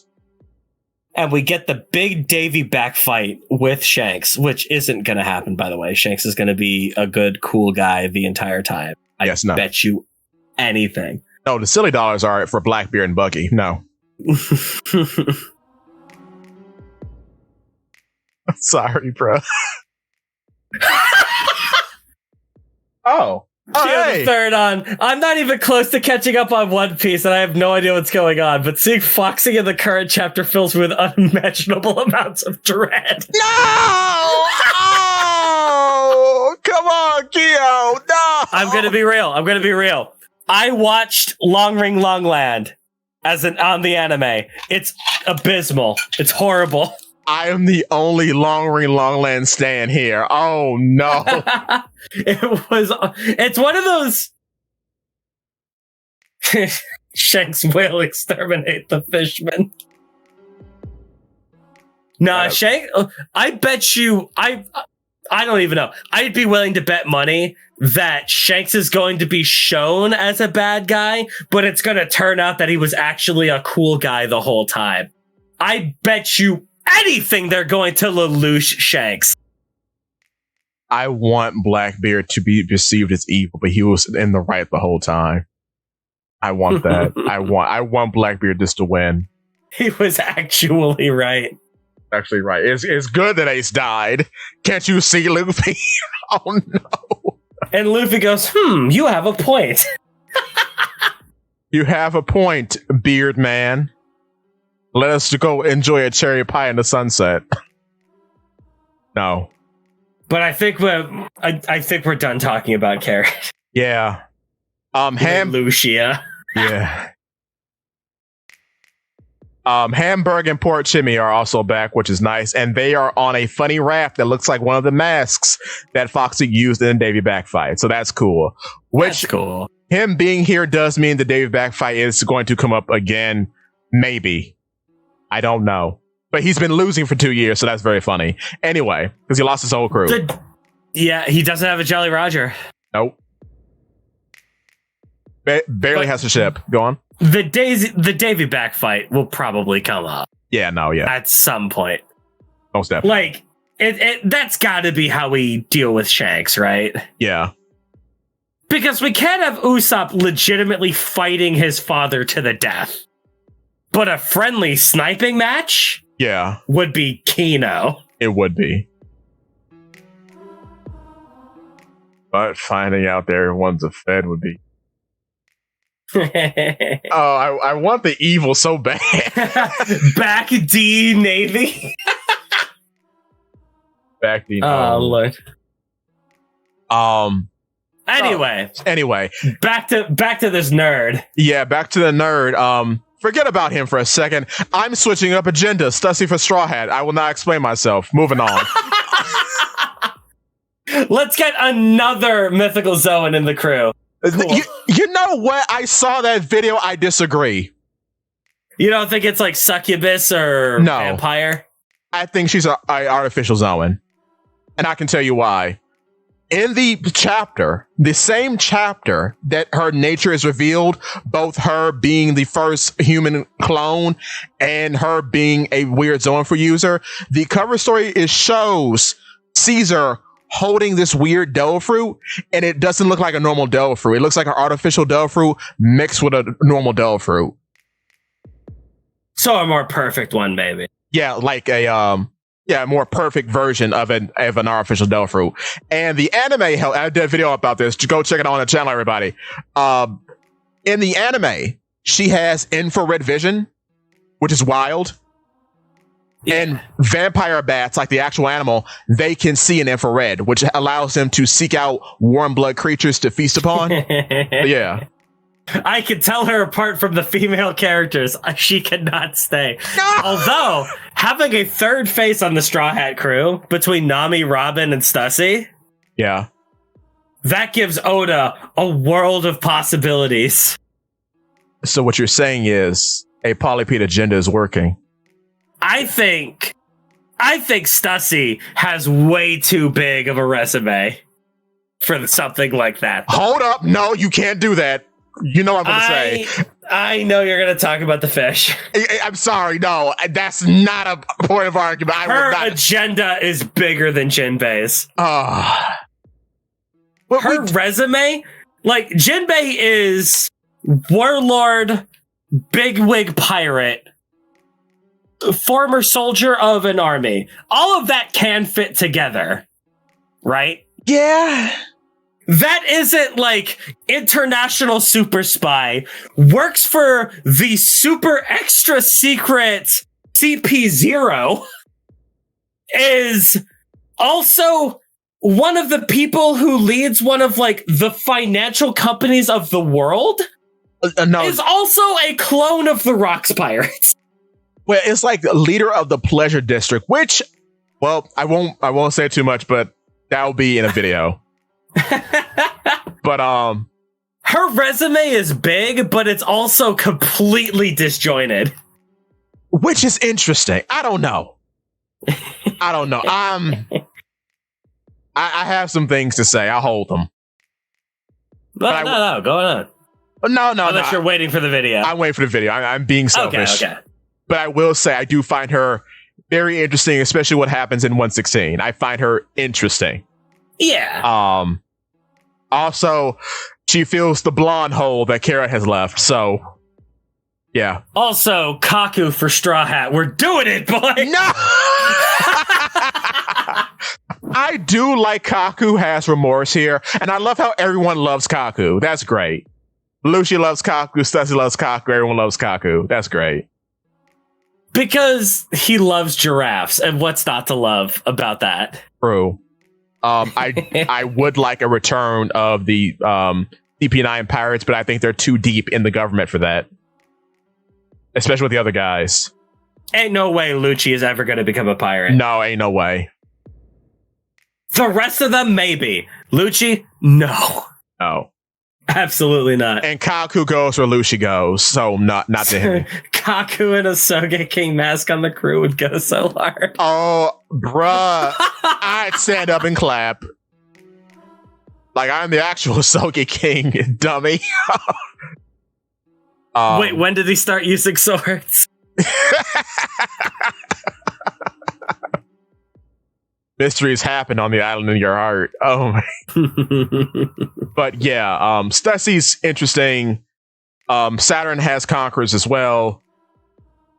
Of course the Gorosei have conquerors. That's not a surprise at all. No, it's not. Edison is dying, which is great for me. I love that. Which I know that's evil. At this point, he's gonna survive. Watch. Oh no! And for the health of this show, I cannot talk about the next panel. What are you talking about? Jinbei's still moving boxes. He's still carrying luggage. Because at this point, seeing his face fills me with rage. And he has done absolutely nothing this arc, man. I can... Oda... Oh, okay. All right. Let me remind you, Brooks' first day out, he put a bunch of people to sleep and it was an active participant in combat. But okay, whatever. It's fine. It's okay. Do you know that Fishman Karate is known by like 1 billion people? Okay, I'm moving on. That's fine. Oh, I'm not going to make it to my scheduled time, but it's going to come out. The movie's going to come out. I swear. It's going to come. Moving on. There's Nami, yada, yada, yada. More character building for Stussy. Cool. Cool. And then Frankie saves the day. This is your Frankie. No, it is. Look at this. Look at this. Frankie is getting any screen time. This is imperative, man. I love it. Also, Bonnie is huge because Nesjiro is huge. Well, yeah, she's like a giantish future, right? Yes. Oh. So Bonnie's she's huge. Bonnie's great. Then she becomes a tiny baby again. Which is also good.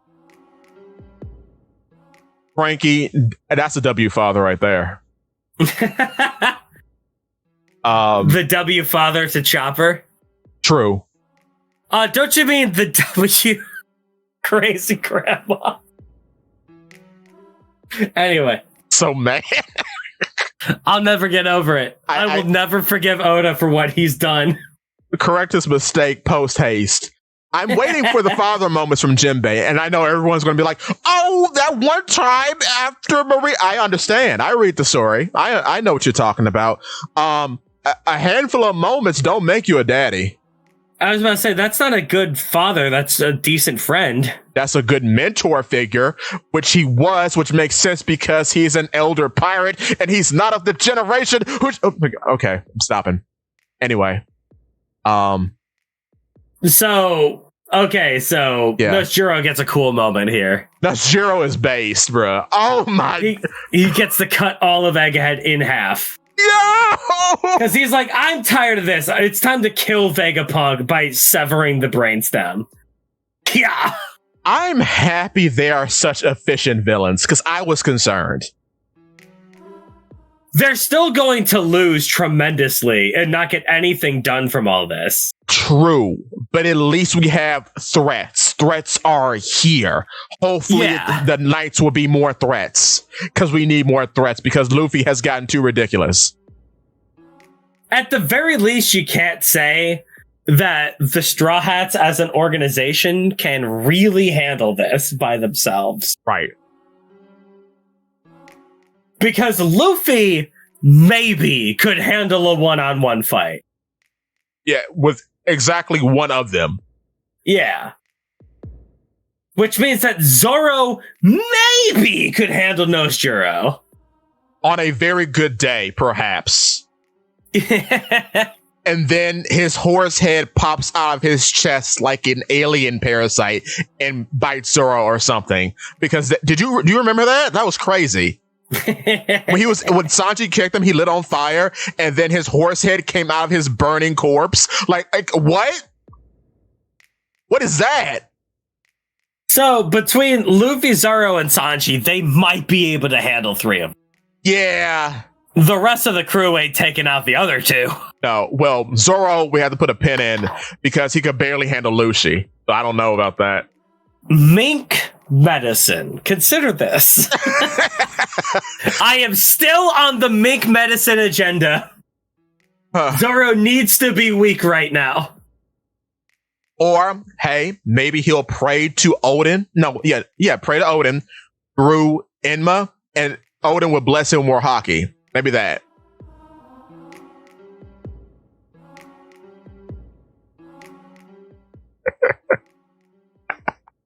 Why has Kaku never shiganed with his nose? Yet. True, yet. He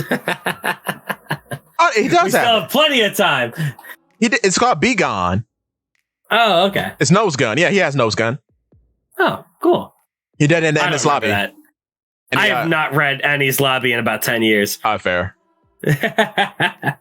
And then it was a while ago when the fight between him and Zoro happened in Egghead, so I get you. The Seraphim are free, which is good. That's great.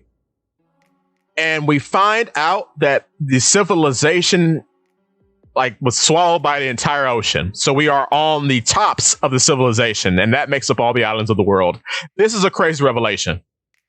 This is a crazy revelation. I have a serious problem with all of this. Go, pop off, King. 800 years of history is missing. So before the Void Century, or not 800 years, 100 years of history is missing 800 years ago. So before the Void Century, apparently the world was Pangea, our world, whatever, right? Yeah, that's what it seems. So the Void Century rose the ocean levels dramatically. Yes. So we know, but only 100 years of history is missing. Do you see the problem here? Yeah, so that... We have an entire history of Earth from before this 100 years, but it was so drastically different that people didn't know that there were great continents? I guess because, well, Well, to this day, we know what happened 800 years ago on Earth. Right.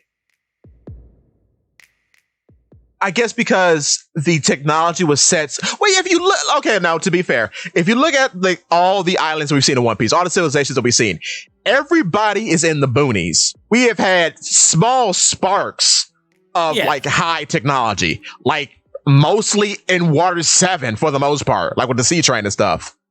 Water 7 is our technological arc, which is weird. And then, of course, you have Vegapunk. But, like, I guess when you look at it, with O'Hara being gone as well, not a lot of people are researching things. And there's not a way to actually research a lot of stuff. And then scavengers like, oh my God, what's his name? Mont Blanc Cricket and his boys. These types of guys seem to be scattered around and sell junk for money. So scavengers kind of spread up all the treasures, and then everyone who is of snuff to research these things is either dead or doesn't exist, on top of there being an embargo on finding any of this stuff at all. So, like, I can kind of see where they're coming from. So the Void Century itself doesn't matter. I guess, because at the end of the day, with this kind of revelation, that means that inherently the Void Century happened, and then all history from that point behind is not there. Because you can't have any history from before the Void Century. So Void Century as a term is completely bunk, completely moot, complete garbage. I guess it doesn't matter that there was a Void Century, because the entire point of the Void Century is that you're supposed to have a period of history before and after. Right. We can't call it the Void Century because otherwise it would just have to be called the Cutoff. Right? Right. Well, I'm trying to... Because wait, isn't the Void Century the point in which everything got flooded? Or am I misunderstanding? Yeah. Basically, like, the entire purpose of why people think that the Void Century is important and cool is because that there is a point in history where history stops for 100 years. Right. Maybe that was the... And that's interesting by itself. Yeah. And we could look at, like, IRL Egypt. We could look at, like, all these other civilizations that do have periods where they have missing history. Yeah. But the time before and after those voids in history doesn't involve apocalyptic events. True.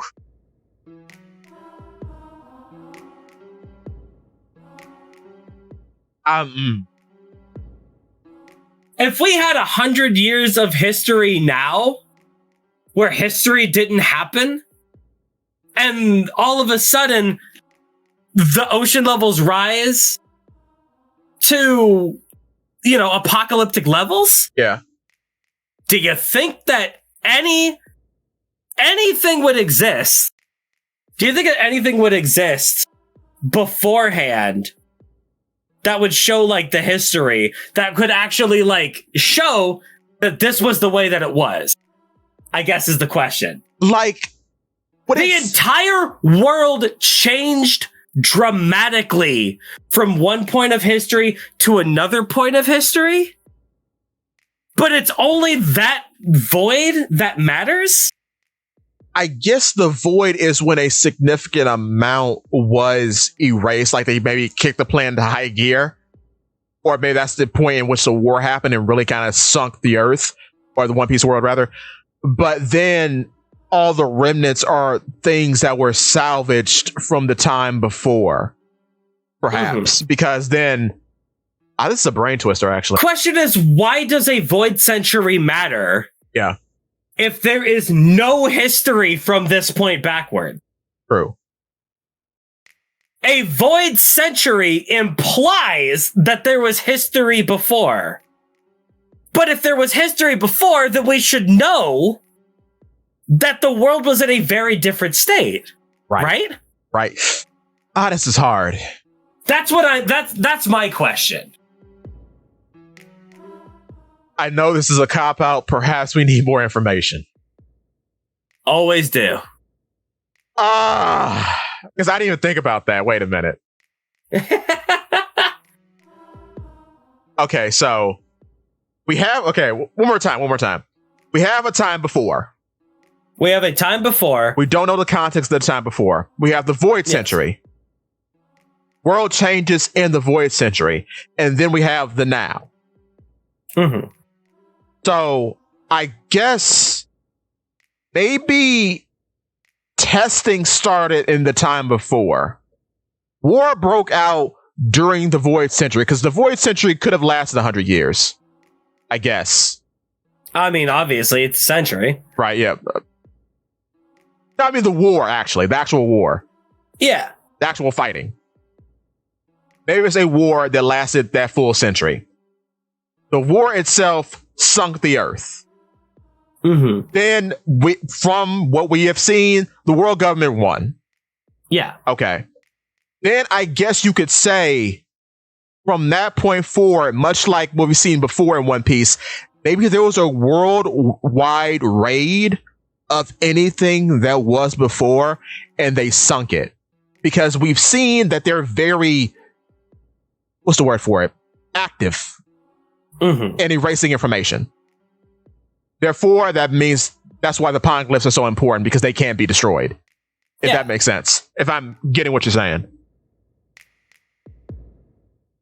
My only question is, why does a void century matter? Because a void century should not matter if we don't have history from before the void century. And if we did have history from before the void century, this kind of nonsense would definitely come up. Right? Yeah, I mean, well, I guess that's what O'Hara's about, though, ain't it? No, O'Hara's about studying the void century. The poneglyphs are about maintaining a historical record of this specific century. Right. But there's nothing before it. Oh, wait, I see. Oh. Okay, I got it. Oh, that's a problem. Wait a minute. So the actual void century shouldn't actually have any kind of staying power, shouldn't have any importance. Yeah. I guess because a void century implies that there is history before it. Right. But there should be no history before it if the world has had such a dramatic shift as this within 100 years. Because you can't have history before the void century.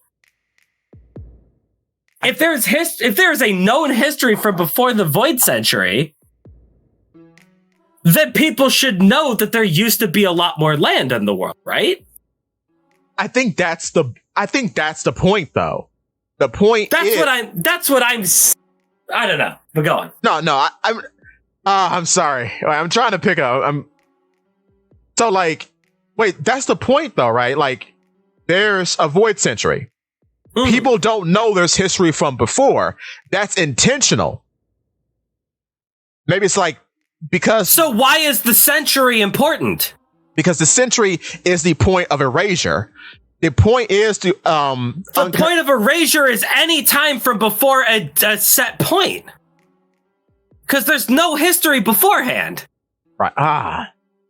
I don't need to consider Troy. Troy was one town. We're talking about the entire Earth changing. Yeah, like actual multiple civilizations. Multiple. And then, now here's another wrench stuff. We're not talking about multiple civilizations. We're talking about a drastic shift in society on every single level. True. Nobody was unaffected by this. Nobody. Not a single person on Earth was unaffected by this. And yet we have a history from before? No! We cannot have a history from before this moment. Because I'm thinking about 102. So a century should not matter. Huh. Oh, man. I'm trying to think, though, man. No, you got me. You got me. I am stumped, bruh. Because now I'm thinking about, like, how fraudulent is this claim? Because now, like, what's his name? Odin's father.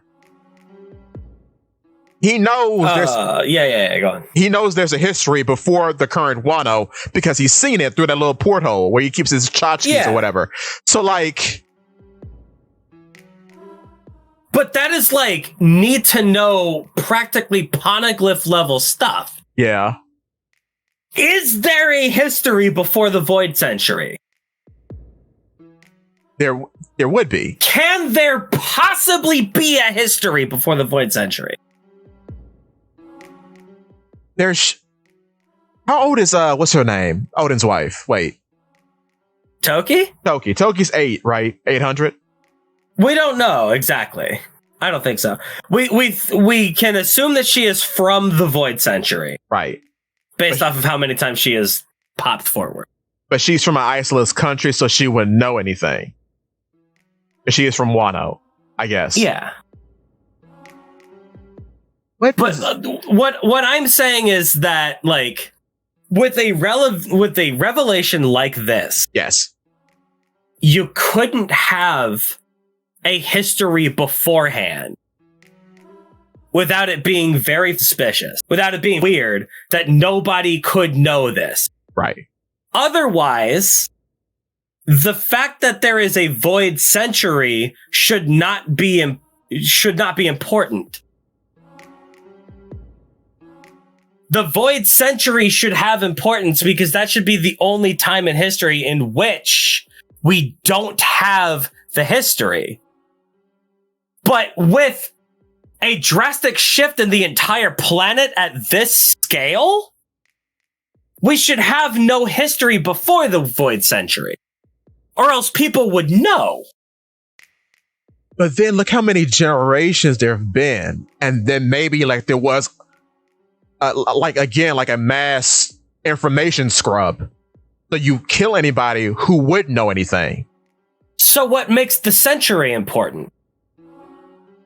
If there's nothing else beforehand.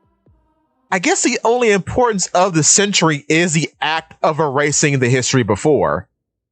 But then there would be no history at all. Right. It's just the work. So what makes the century important? Okay, now I get it. No, I get it now. That's my question. I get, because like, I know that there's a lot of like real life civilizations that have like gaps in history. But what makes the century specifically important? Because then no one would know the timeline. So, right. How would you go back that far to know there is a void century in the first place? Yeah. If there's no okay, no, I get you now. If a standard archaeologist could know of a time before the void century, how do they not know about it? Right, how is there... That is confusing. I never considered this. Huh. Because I'm thinking, are there any, like off the top of your head, are there any artifacts that we know there are before the Void Century?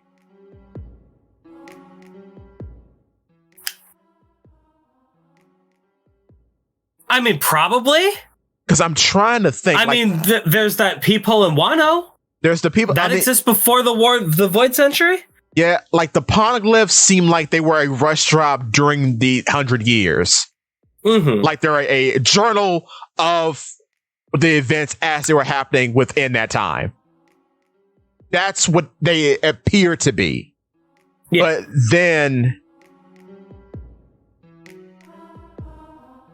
But that's need to know information, and it's encrypted.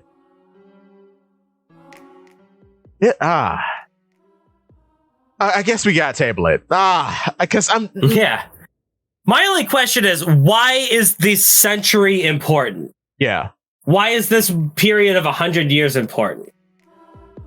Because the way the scale of this revelation should imply that there should be no history going back from this point. Right. But if that were the case, then a century would not be important. I think he mentions...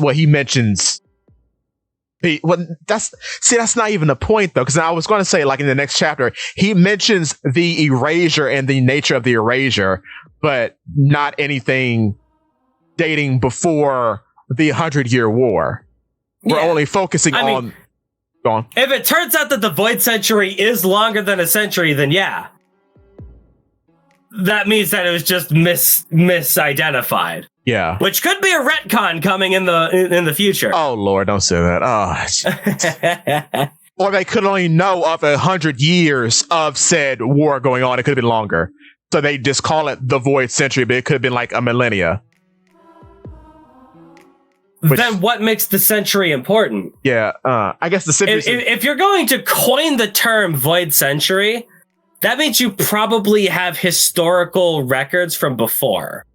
Right. Is what I would think. Because you would have to entail that there's 100 years missing from history. Yeah. But what entails of 100 years missing in history if there's no history? That's why it's called And that void. should be if the Void Century is relatively like open knowledge. Yeah.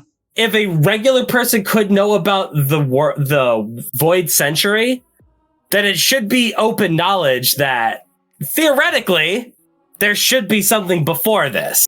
Yes. Otherwise, this century, the actual term Void Century doesn't really matter. Do we know who actually knows the term Void Century? Robin. O'Hara. Vegapunk. So like just learned people. I mean, Vegapunk talks about the Void Century very candidly. Oh boy. A lot of lore talk going on. It's something I did not consider that, but that's why I love the Rose Skull podcast. I guess we can talk about these things. 1K likes on TikTok. Thank you all for liking the stream. And thank you, Molotov, for always being an active participant on the Twitch chat.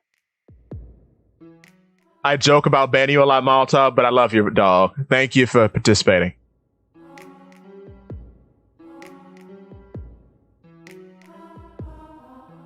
Shout out to Pirate King Trigger's gone. Yeah, thank you all for liking the stream. Got a lot more to go. Time is in there. Okay, we got about an hour to go. I don't know how much. I still don't think that the wiping out most land. Like, it's weird to say because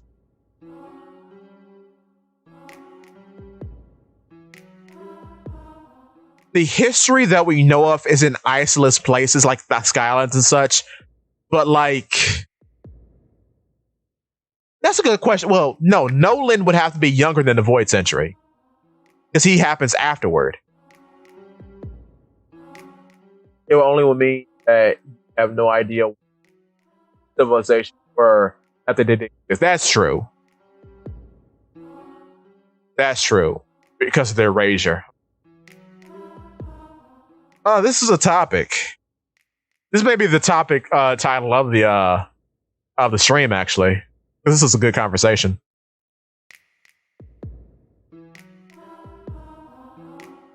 I feel a bit out of my depth. But yeah.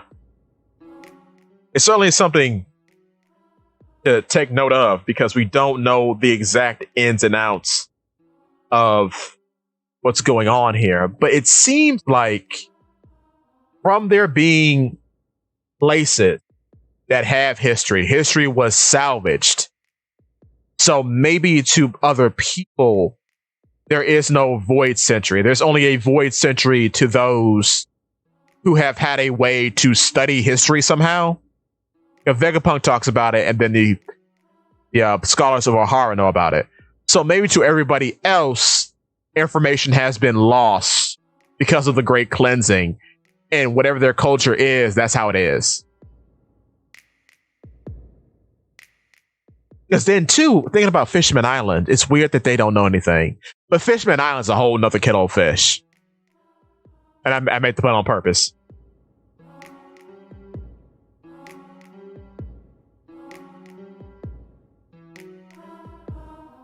But yeah.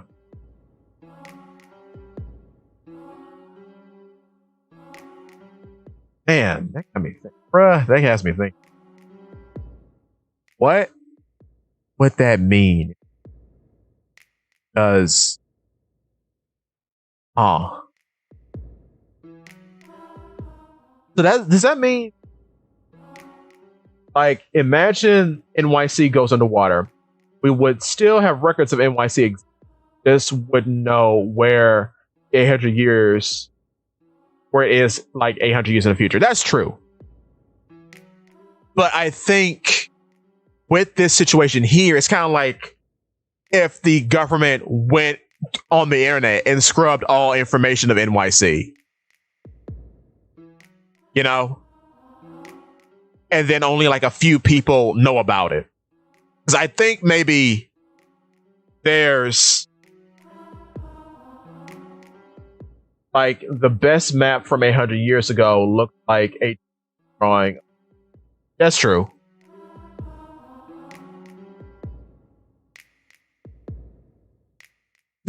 Maybe there does need be more information about how the world is or was, because thinking about it now, it's kind of like only a few select people know things before, and I think the importance, I still think the importance of has to be the act of erasure or the ongoing act of erasure. But it's kind of weird when you consider, was there a manhunt shortly after the war? If the war did go on that 100 years, was there a war on information after the fact in which they cleansed all the books of any time before? Which it kind of explains why the human fruit model Nika is called the gum gum fruit, because they can't erase the existence of the fruit, so they just change the books.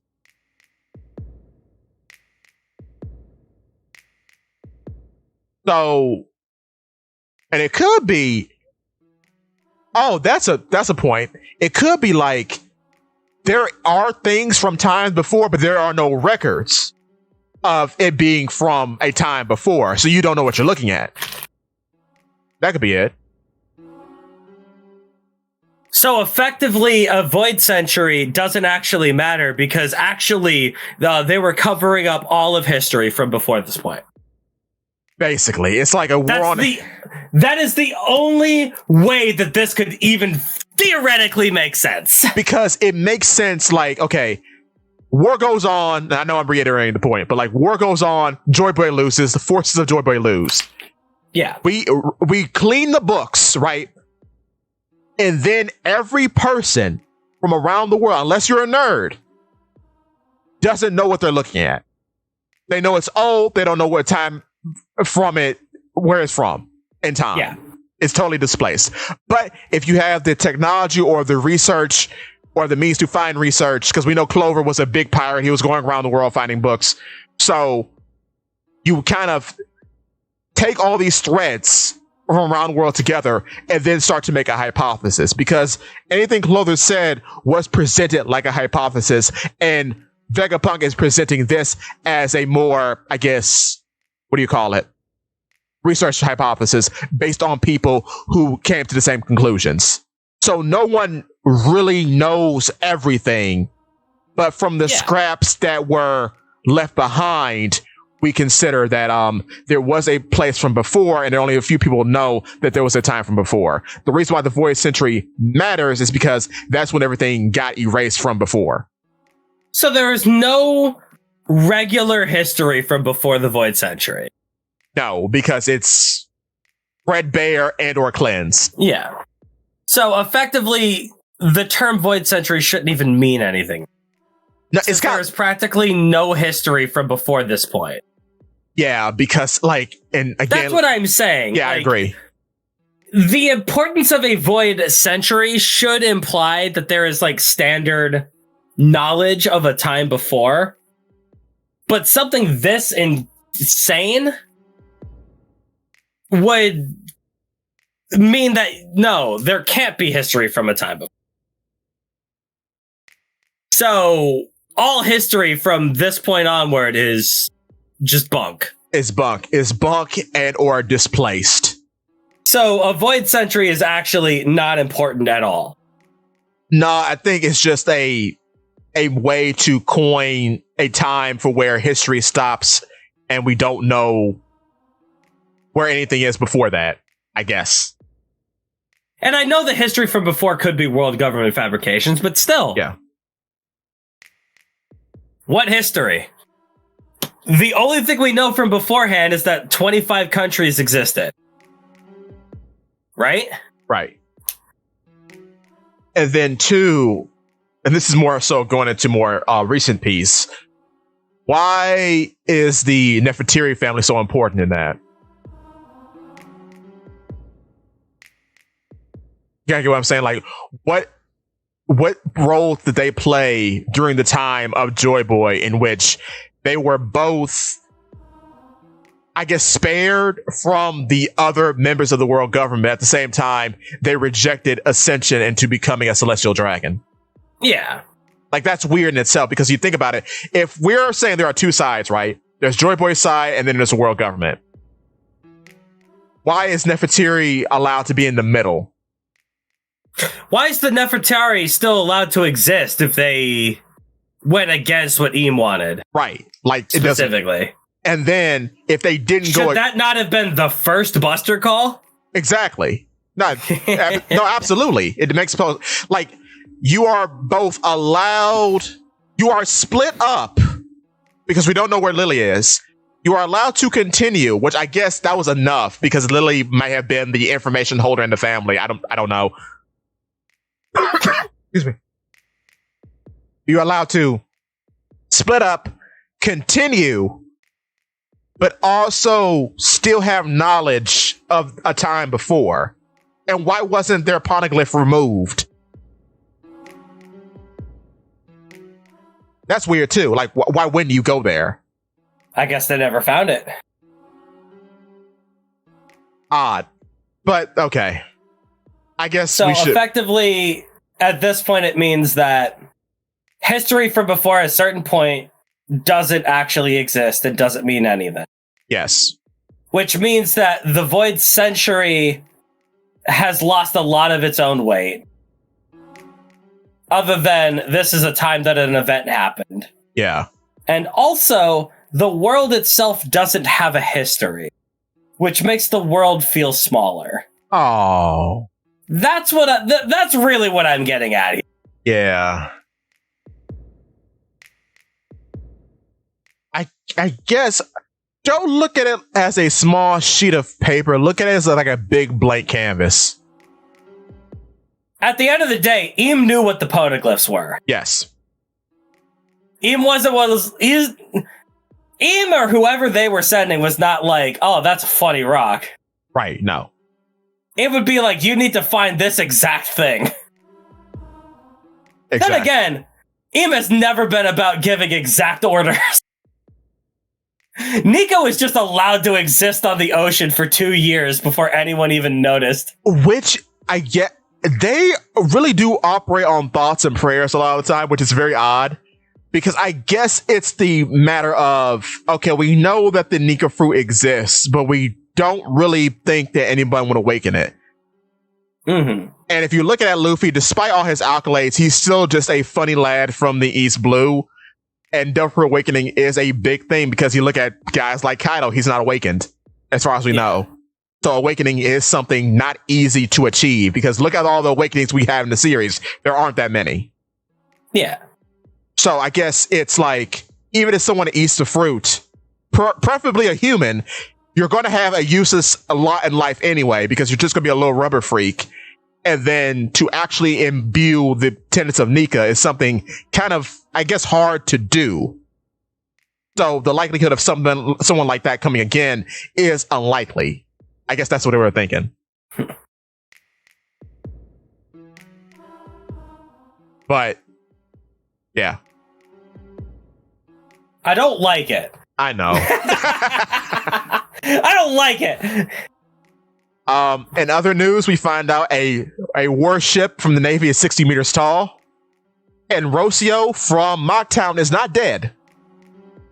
If you don't know, Cool. Rocio was the guy supposedly killed by Bellamy.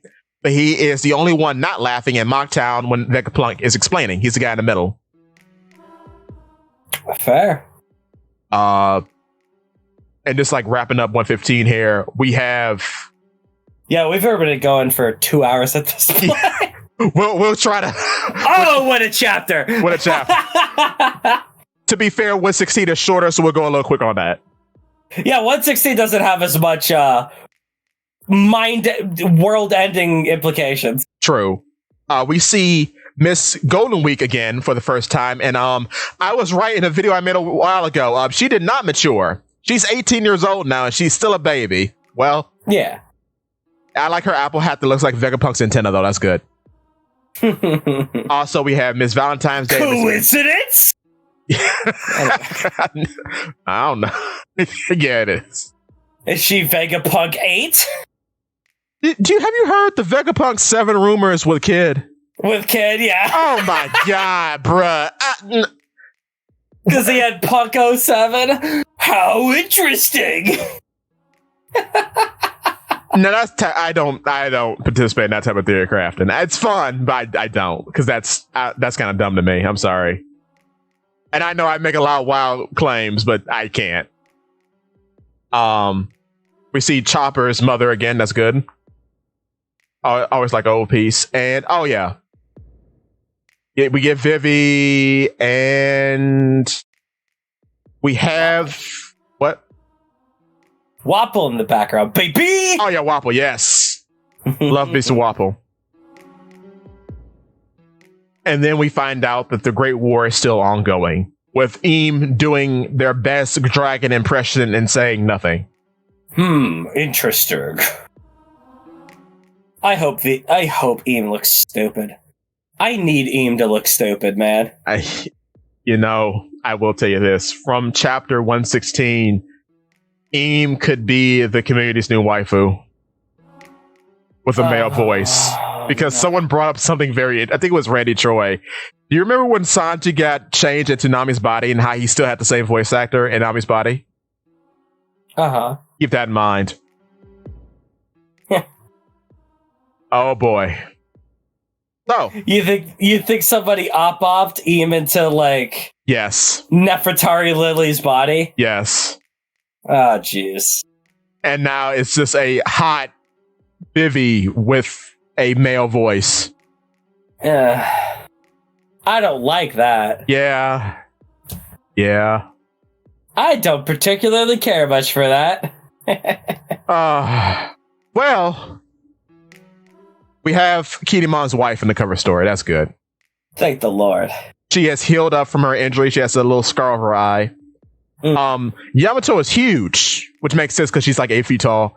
And then we have the fat guy in the background, the sumo wrestler. Yokozuna, my man! Yes, sir! The lad is back, who was very problematic to Okiku, but that's okay. We forgive him, though. I was about to say, is he missing teeth from what happened with Luffy? Right? He has not been drinking his milk. He may have slimmed down, actually. But, this is volume 6 of Yamato's cover story. And I guess she's leaving the flower capital now or something. I'm not sure. But we'll keep up with her as things go on. Interesting that her little bundle looks like a devil fruit. It really is. I thought it was at first. I said, well, no, wait. That's just a bundle. Mm-hmm. I like that she has an Usopp backpack, though. Remember when he first joined? Yeah. That's good. So I guess that would be huge on him, but it's like normal size on her. Usopp's like, what, 5'7" or something, right? Yeah. I would not know off the top of my head how tall Usopp is. Yeah, I don't know. I think he's them. She got her own. It's cool. Yeah, it's cool. So yeah, we'll see how that story unfolds, and I guess we go back to Alabasta. This looks like Alabasta. Yeah. And then we have Eam looking at a portrait of someone who looks like Vivi. Oh yeah, that's definitely Alabasta. There's camel. Yeah. Oh yeah, I didn't even see a camel. I was too busy looking at that. Yeah, that's definitely Lily. Yeah. Huh. Although it would be very funny if we opt into Lily's body, and then they had just a portrait of themselves on the wall. I want that to look at. Oh, look how hot I am! Oh no! Wait a minute. Is Eam just Sanji? I hope. Probably. But no, it would not work without an Eam version of Zoro. Who is that? That's possible. We'll have to wait and see if there is one. Japanese thief pattern of cloth. Okay. Yeah. Oh yeah. Yeah. You see that in anime. It's like in Monster Rancher. Suezo used to wear something like that. It's like a bandit. Yeah. And yeah, cool. Alabasta. And now here's first of all, Karoo is okay. Lord. Thank the Lord. Oh my God, Karoo's here. Oh, thank you. Why didn't we take Karoo? Unbelievable. But we didn't take Karoo. Yeah.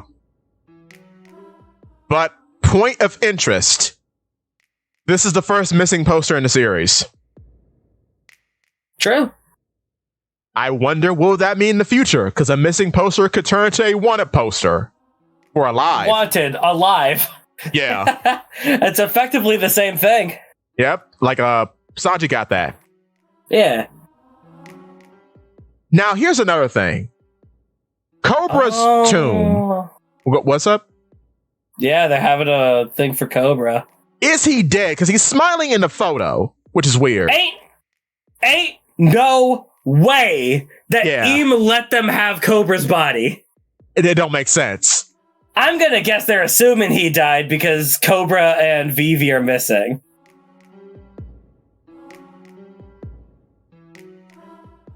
Although, if a king were to turn up dead in Marijoa, I mean, is anyone going to do anything about that? I mean, can you do anything about that? No. Cobra's not dead. He can't be. I didn't see no smile. And he is a D, so... Well, he might be. It might not be truly genetic. Who knows? Yeah.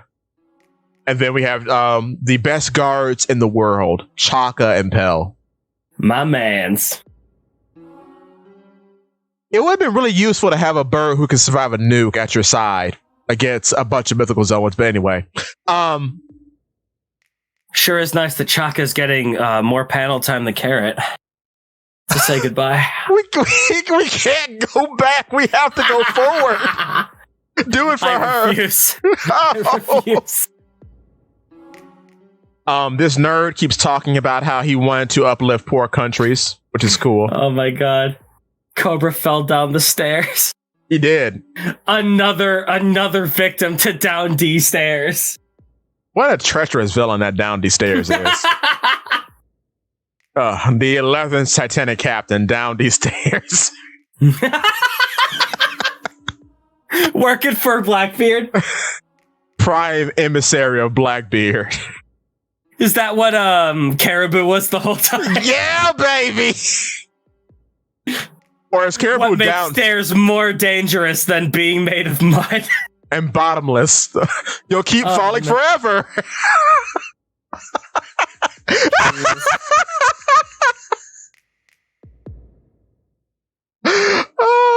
I should clip that out. That was good. Super Mario, eat your heart out. Oh my god. Okay. Woo. Okay. Anyway. Okay. So Mother Flame stolen. Yes. Mother Flame stolen. Stolen. How do you steal a Mother Flame? We get back to what I was saying at the very beginning of this. Yeah. 2.5 hours ago. Oh Lord. Yeah. How convenient, Vegapunk. Oh no, it wasn't me that created an ancient weapon to cause a massive tragedy of hundreds of thousands of lives. No. That was actually just me that stole from myself. Curse me.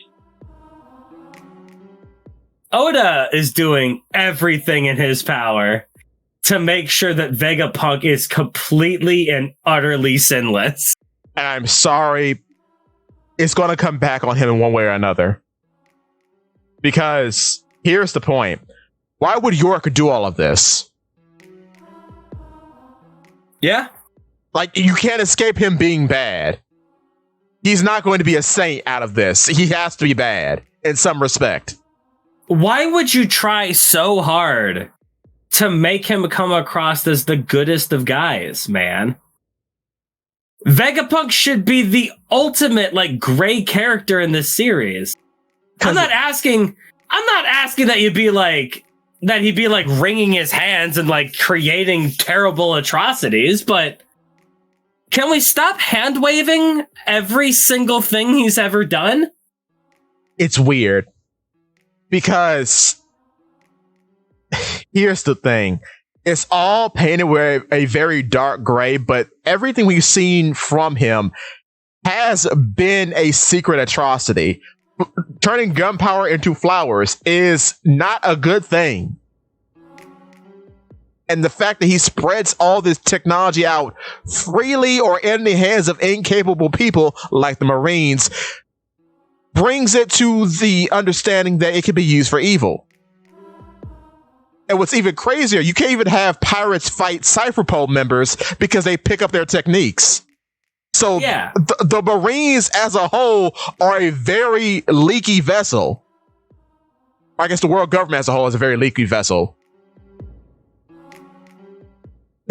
But yeah, Or like the whole, they only wanted peace, so I created many destructive peacekeeping robots. Many. But we can't have that look bad on Vegapunk, so we're gonna have like a fun, heartfelt scene between him and Kuma where we're gonna end it with, oh, they only wanted peace. Get out of here, man! It's stupid. I have lobotomized a child's father for peace.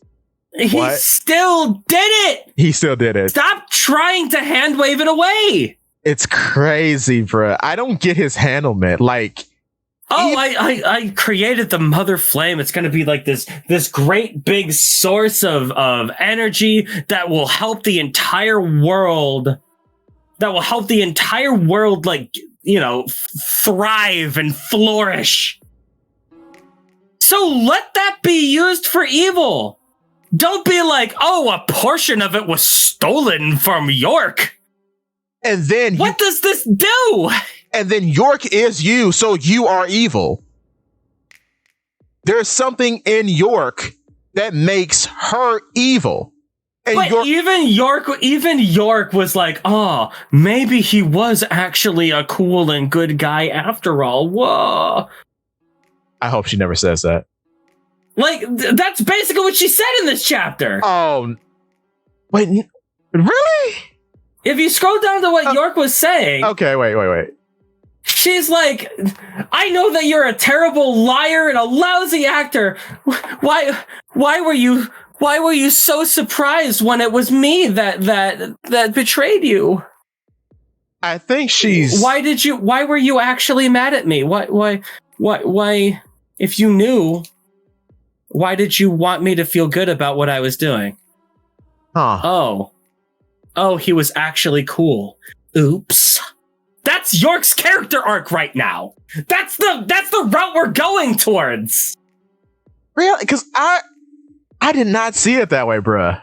Because, like, how I see it is like, how did you know what I was plotting, yet you didn't perceive that it was me when I started to do acts against you? So how did you know? It's more like questioning and trying to figure out what's going on here, because she hid the information so well from him.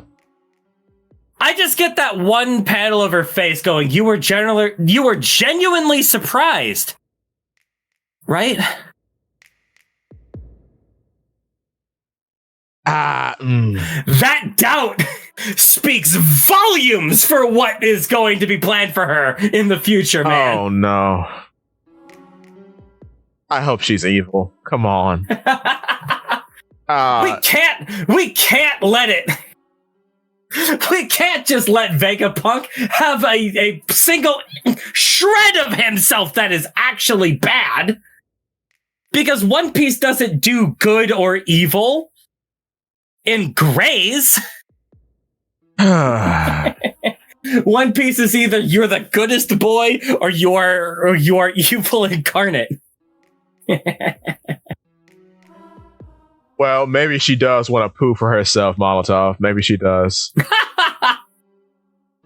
But, oh, right. And let's consider this. Yes. She's telling the elders, I know where the broadcast snail is. Is it actually in the robot? Stella did not care about it. Well, I mean, it wouldn't line up with the start of the arc, because he did, like, pop into the robot when we first see him. True. So I could see it. But York has a moment of doubt. And then hears about what happened in Lelouja, about what she did. And then her first action after that is to tell the Elder Stars to go towards the most dangerous thing on the island right now. That is true. Interesting. That is interesting. Though I doubt that could that kill it? We don't know how the strong the robot is, though. At the end of the day, all you have to do is get close to it. Yeah, right.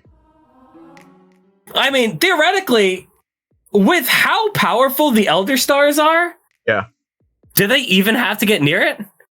True, I mean, you could feel Shanks' hockey from outside the island. How hard do you think it is to knock out a snail? True. But maybe that snail has big hockey will. Or wait a minute. What if the robot is made of some sort of... Maybe the power source that's powering the robot protects the snail. In what way? From hockey? The drums of liberation or whatever that is. I don't know, bruh. Maybe the beat protects the snail or some nonsense. Hockey is like Kryptonian power. It can't go through lead. Exactly. Oh, would that be awesome? But I created an anti-hockey material so that we could make a sword for Zoro out of it. Well, you know what's weird? You know what's weird about that? I wonder, is there going to be anything to, like, counter hockey? Except more hockey? No! Oh. Why do we need an anti-hockey measure in the series at this point? That's true. And then again, too, Delfru can be anti-hockey. Yeah. In some cases, yeah. If you're not strong enough, you fall victim to effects anyway. Yeah, that's true. Never mind that. Specialist then counters hockey. Of course. How can I have been so silly? One more agenda push. This is good for Stussy. And that's all I'll say. Yeah. Small agenda push, and I'll leave it there on the table. Although this actual panel of the robot walking forward is so hard. It's so sick. It looks like a metal album. He walking. It's an album cover. It's great. Joy Boy's other friendo. Yeah. He's got a lot of big friendos. Yeah, is Zunisha Zoro or Sanji is the question. And is this one Zoro or Sanji?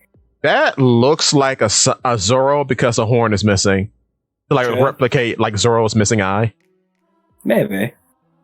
But a horn is missing, replicating how Sanji only covers half of his face with his hair. That's true too.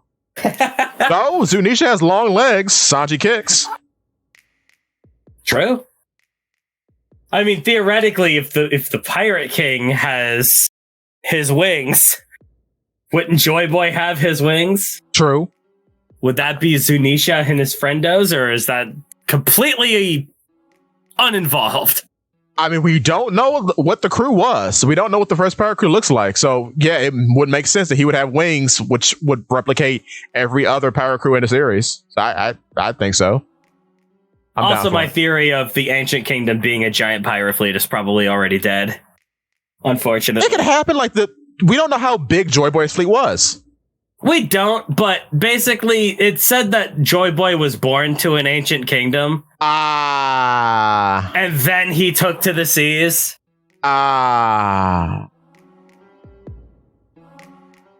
Which that's another question. If the land was like Pangea, how much sea was there to travel? Yeah. They rumbled the land away. And, well, I'll save that too. I had some thought about save it. Yeah. Oh wait, we missed a part. Yeah. Oh yeah. I mean, we scrolled down a little bit, but it's just a lot of people reacting. Yeah. One thing we did not see, the portion where the occultists were that captured Brook. Mm-hmm. I think that was a Long Arm Island because this is the Long Arm district. It looks like of that island. Yeah. Because you see his promoters off to the side there. That's cool. But this is a pretty short chapter. There's not a lot of lore. I don't know why Jupiter's eating Cypherpole members. That's weird.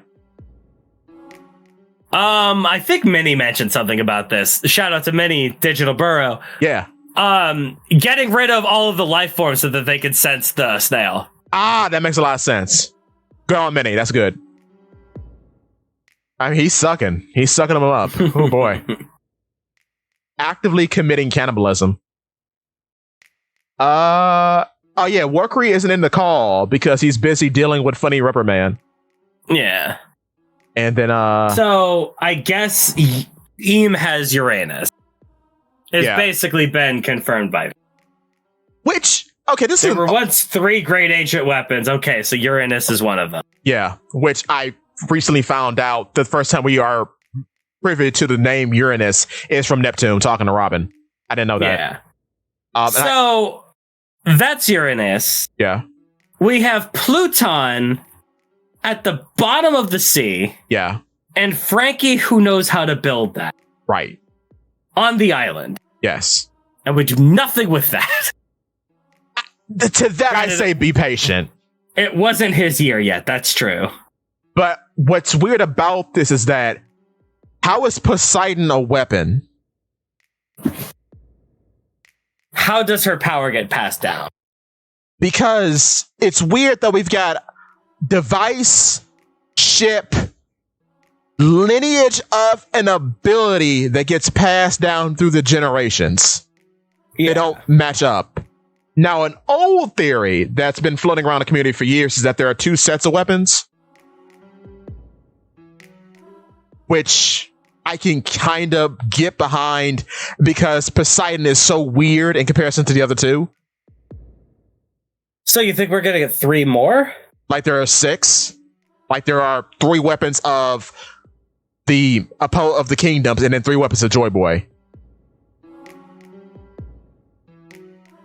Because it's so weird that Poseidon is so much apart in narrative from the other 2.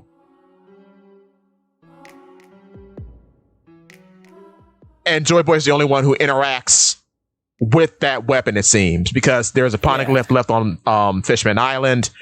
Roger's looking for Poseidon, I guess, in a way. Because he probably found out about it somewhere. I mean, we know he found out about it because Vegapunk tells us, and Roger and Rayleigh's like, "Shut up, nerd! Don't spoil it for the youngsters," which is very funny, by the way. But what if? Yeah. So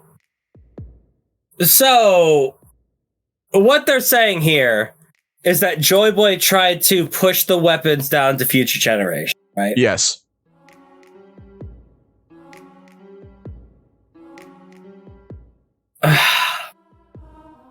What if Joy Boy had Uranus? What if Joy Boy was the person using that to flood the world? But then what is Uranus in that case?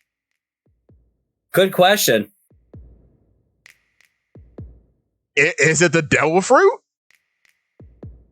Joy Boy seemed to have... Well, no, because it needs a power source. Right. But what if Joy Boy was the one that was doing all of that, and the evil world government turned out to be the people stopping that from happening? I mean, that's possible.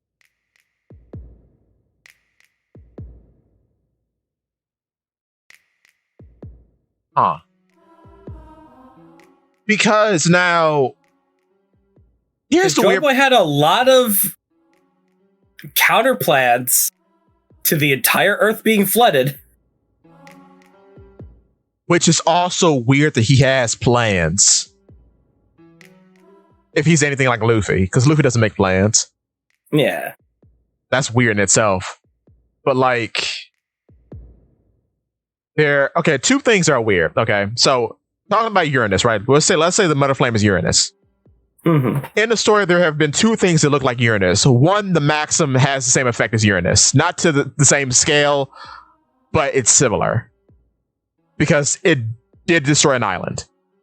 Even though it was in the clouds. Then we have the one part... Joy Boy confirmed Morgan there. But we have the one part in which... you remember when Capone got sucked up by that thing? Mm-hmm. What was that? I don't know. You know, because we always seen Uranus from the sky, and Capone gets sucked up into the sky before the time skip pops off, and then after the time skip, he's fine. So those are weird points that kind of replicate Uranus, but don't have the same effect. I just wanted to point that out. Yeah. But like... It begs the question of why hasn't the world sunk enough? Yeah. And I guess that's because... Like, theoretically, if we are going from what we know right now, Joy Boy, in order to stop the war, he lost, right?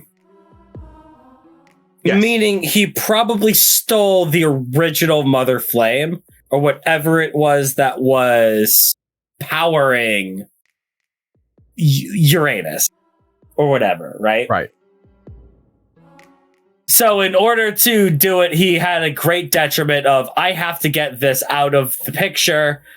So I'm going to steal the power source. And everyone's going to lose because of that. But it's to save the world. And it's assuming that that's why the world hasn't flooded yet. Because Eam hasn't had a power source. And I guess, because what people have been saying is that Luffy will eat the Mother Flame.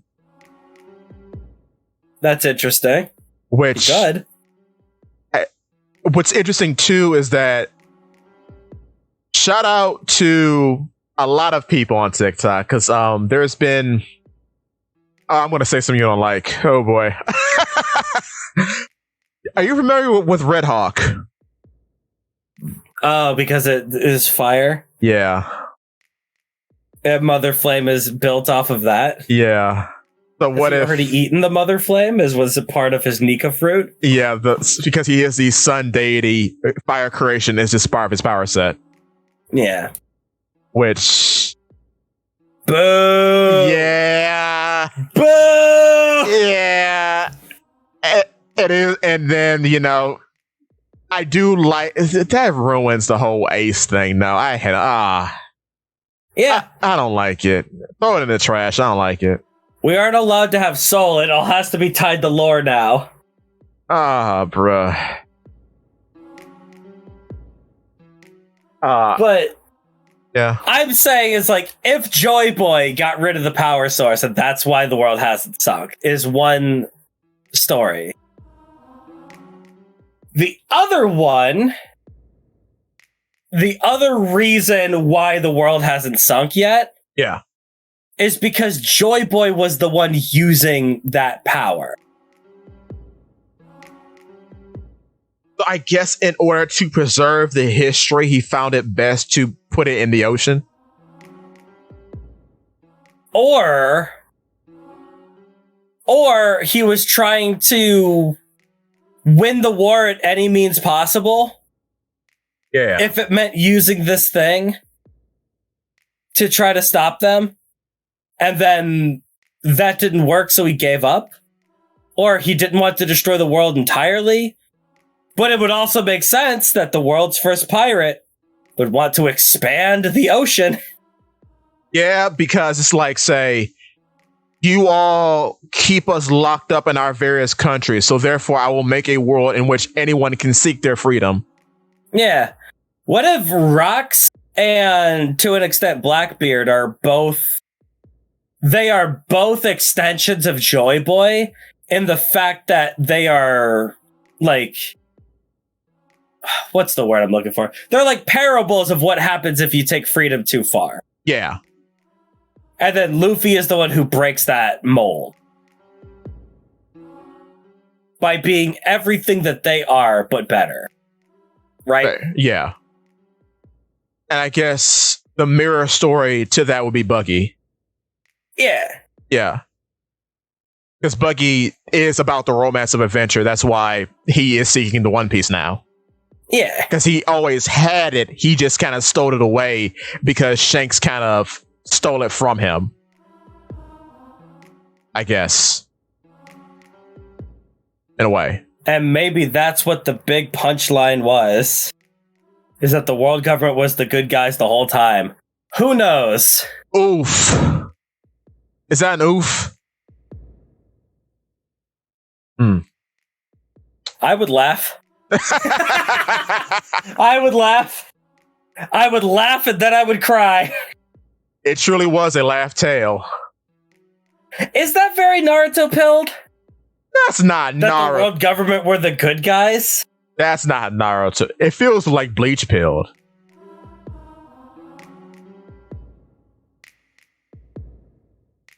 Because the Soul Society is always the good guys and they're the cops.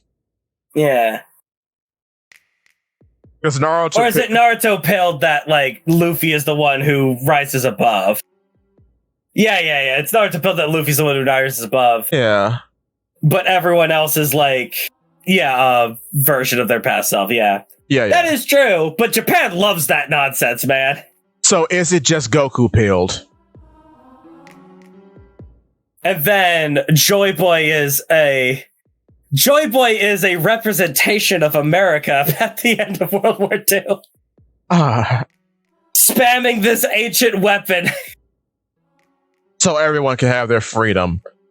Oh, God. Oh, well. Oh, it makes more sense the more I think about it. I'm probably wrong, but still. I mean, it does make sense for him to punch NL now, because it's like, you're infringing on my copyright. I'm supposed to be nuking the islands. Oh no! I've made it worse. Oh, well. Man, is there any more? That's all I can really say. Well, Chads, we got a break next week. I guess we're going to watch Mr. Paula P. Works bumble around in Yakuza. Whoa! And Zakk is going to point and laugh as I follow my butt. Which one are you playing? Oh, the one you gifted me. Like a dragon. What is that? Yakuza 7? Yeah. Yeah, like we'll put like a dragon. We'll play it.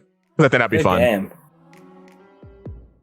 I still gotta put the Monster Hunter one up. I'm gonna do that. That'd be good. Another one for break week. That'd be good. Okay, well, while you're on the interwebs, stop by TikTok and follow Pinball PA Zakk. Or Pinball PA Official, I think, is the... Oh, Pinball PA. I don't know. I messed up. It's one of the two. I think Pinball PA Zakk is like what my quote-unquote nickname is. Yeah. I'm not sure. Should we shout out the other one, or are we focusing on that one now? Let me look myself up. So yeah, it's Pinball PA Zakk, but the official account is Pinball PA Official. I don't know what. If you just search Pinball PA, you'll find me. All right. Should we put the other one with that, or you want to keep those two separate? What, between that and Reddit Sephiroth, or? Yeah, between that and Reddit Sephiroth. I mean, Reddit Sephiroth I haven't posted in a while, but by all means, go and subscribe. Maybe it'll convince me to make something cool on there. All right, yeah, go subscribe to Reddit Sephiroth then. Now I turn it over to you. And while you're at it, go and subscribe to Polypede Works. Both on Twitter, or not on Twitter, on TikTok, here on Twitch, and also on the YouTube.com. The bar is open. Don't be dodgy. We'll catch you in the next one. And you'll find my opinion on the Cheetah at some point. Cheetah! Also, yeah, Vegapunk, shut up, you're a nerd. Bye! Oh boy, okay, so, boop.